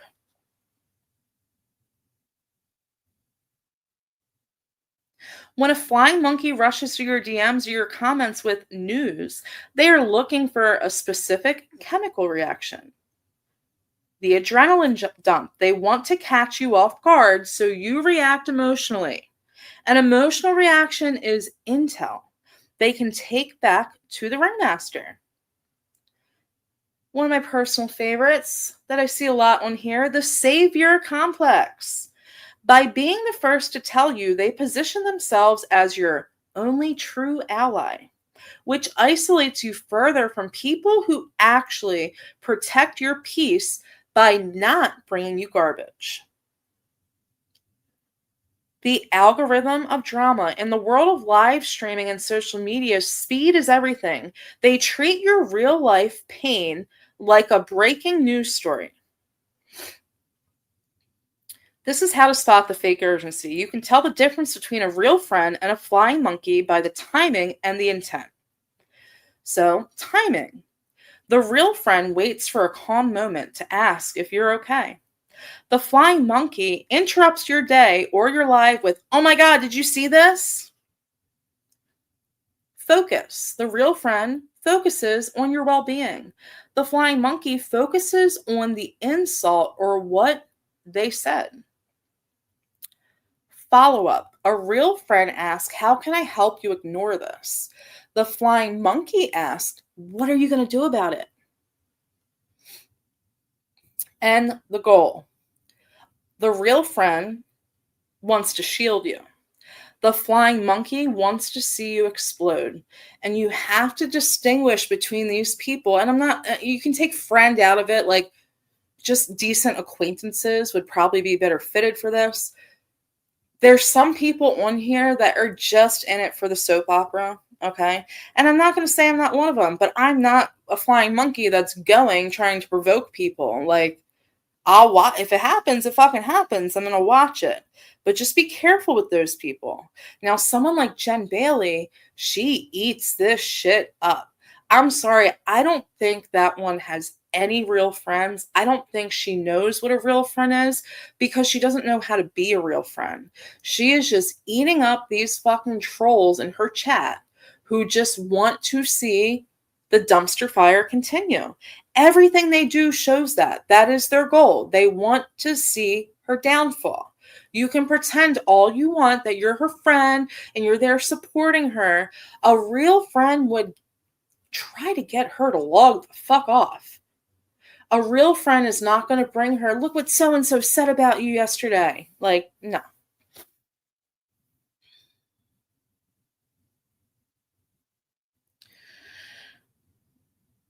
I don't think my panel guest is going to be able to make it up. She is having issues. All right, we're going to delve into a little bit of the hate bond. Hate bonding, also known as negative social bonding, is the phenomenon where individuals form a deep sense of intimacy or what they perceive as friendship based solely on their shared dislike of a common target. Flying monkeys seem so obsessed. It's not about you. It's about the dopamine hit they get from the group. The psychology of the cheap bond. Building a real friendship takes time, vulnerability, and shared values. Hate bonding is a shortcut to intimacy. The common enemy. Humans are hardwired for us versus them dynamics. You see it in the real world, guys. You see it. Conservative versus liberals. Blue versus red.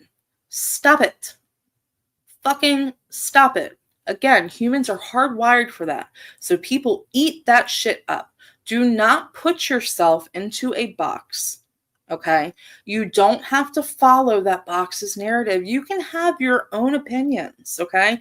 You can agree with one thing here. You can agree with another thing on the other side. You don't have to follow a specific narrative.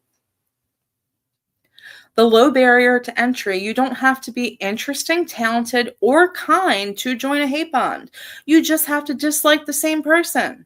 It gives lonely or bored individuals an instant seat at the table. And you know what? I think that explains a lot of people in here. Fucking lonely, miserable, bored weirdos. Okay? This is their dopamine hit. This is what gives them life. And it's As annoying as it is and how disgusting as they get, in the end, I just pity them. I just fucking pity them because they're miserable in real life. And that sucks for them. The dopamine loop. Each new piece of tea or gossip shared in the group acts as a hit of dopamine. The group becomes addicted to the cycle of finding, discussing, and roasting the target to keep the high going.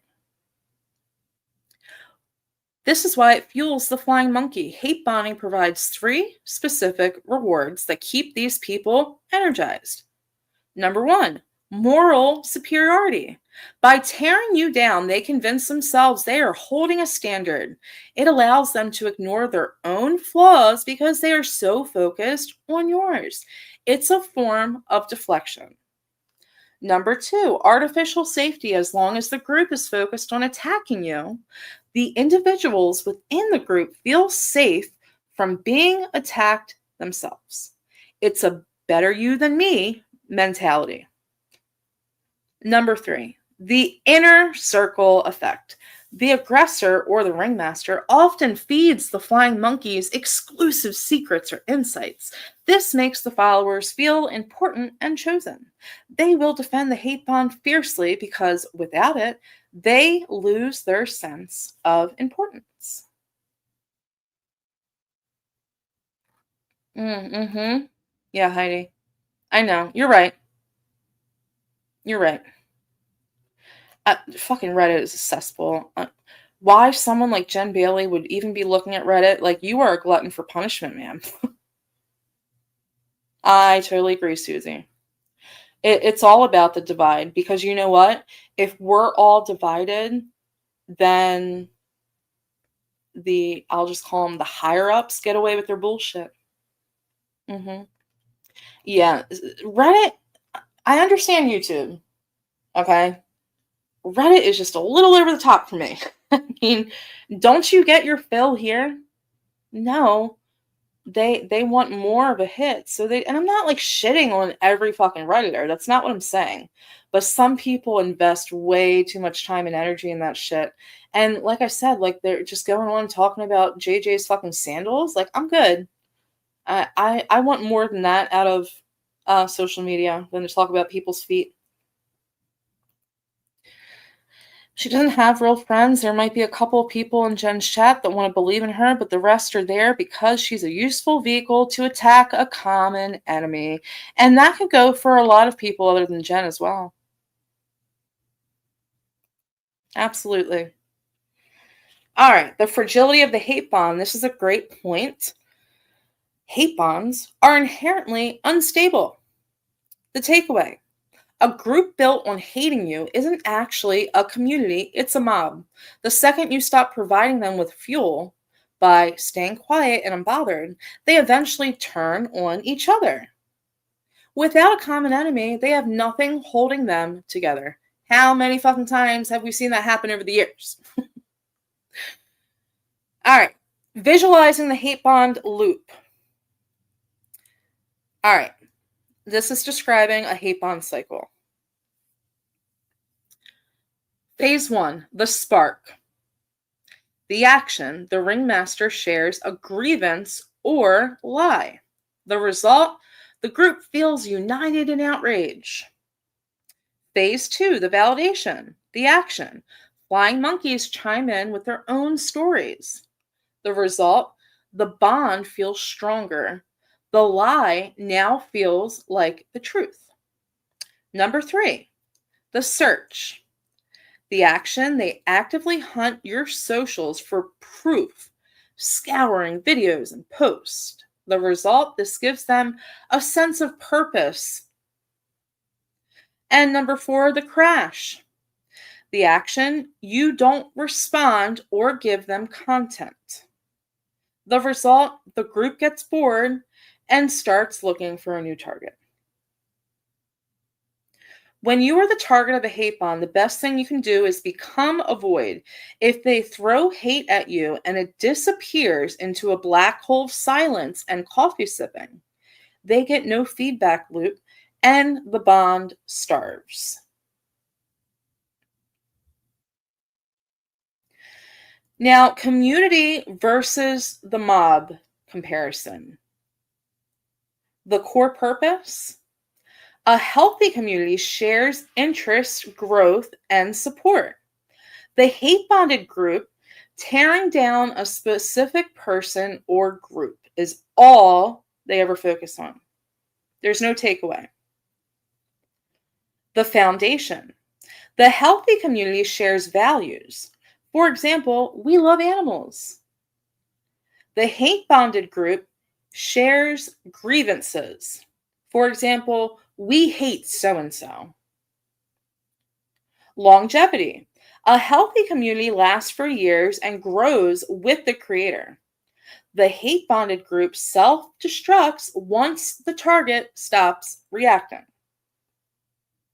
The conflict. A healthy community, disagreements are handled with respect. The hate-bonded group, disagreement results in being excommunicated. You are shunned if you disagree. Okay? Try it, guys. Everyone out there who's like questioning, like, you're just going along with it because you don't want to be, going after yourself. Try disagreeing one time.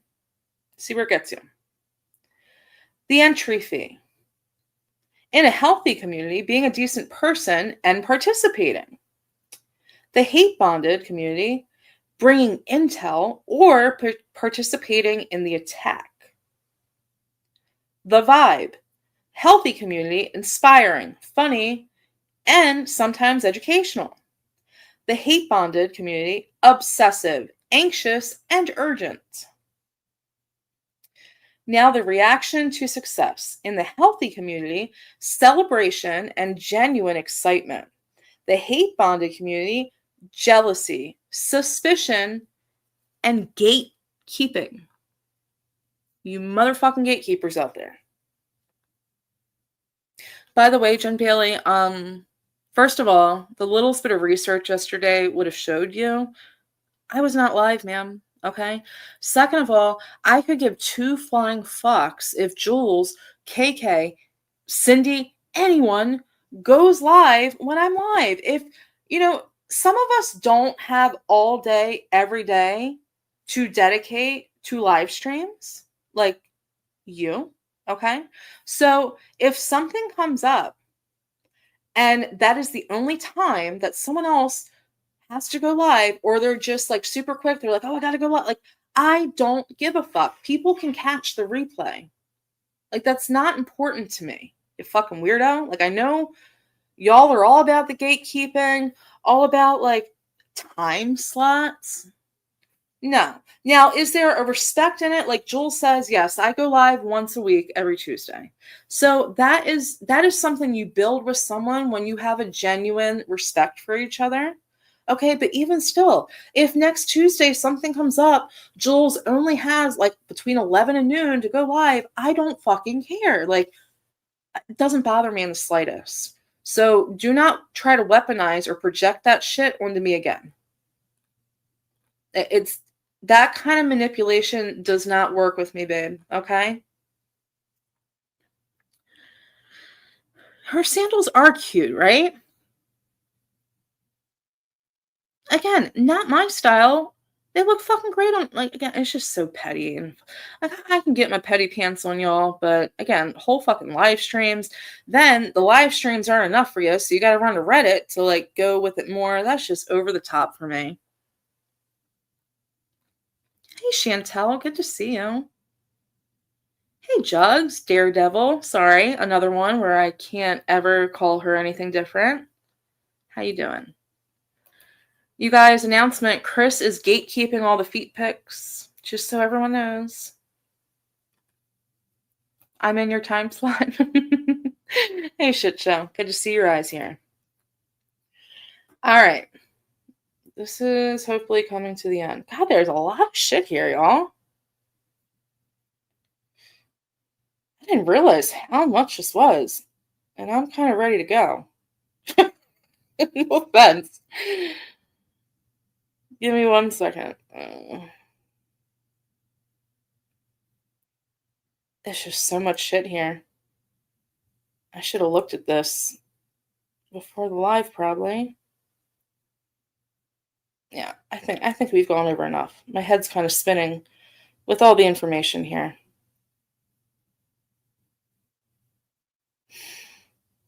I was hoping my special guest could come up, but she couldn't figure it out. And it's all good.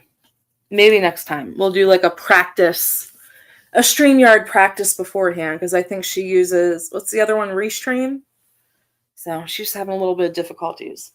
If anyone wants to click the link and want to add anything, you're more than welcome. If not, I'm going to head out, but I'll give it a couple minutes.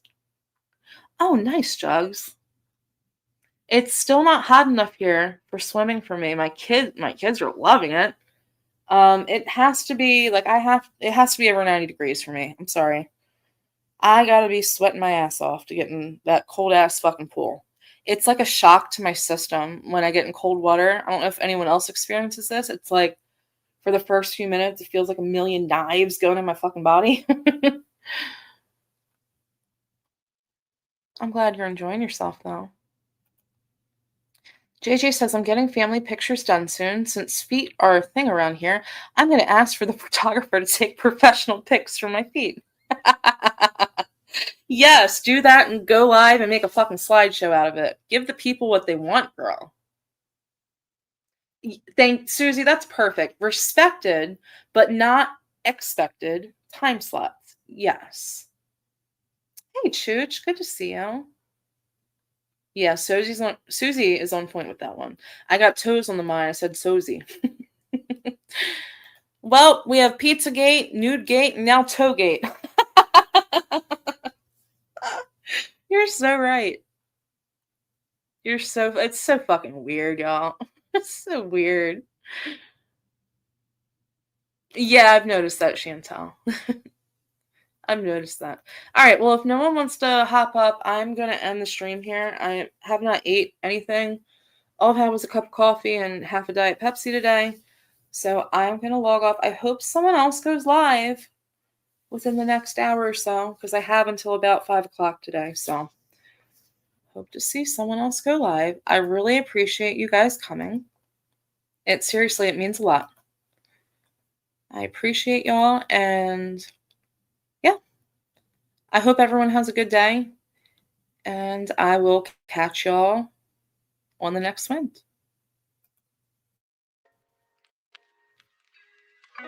Another stream drifts to a close. Thanks for hanging till the show's end. Hope you're leaving with a warm glow, and we'll catch you on the next wind. Sending out good vibes to you.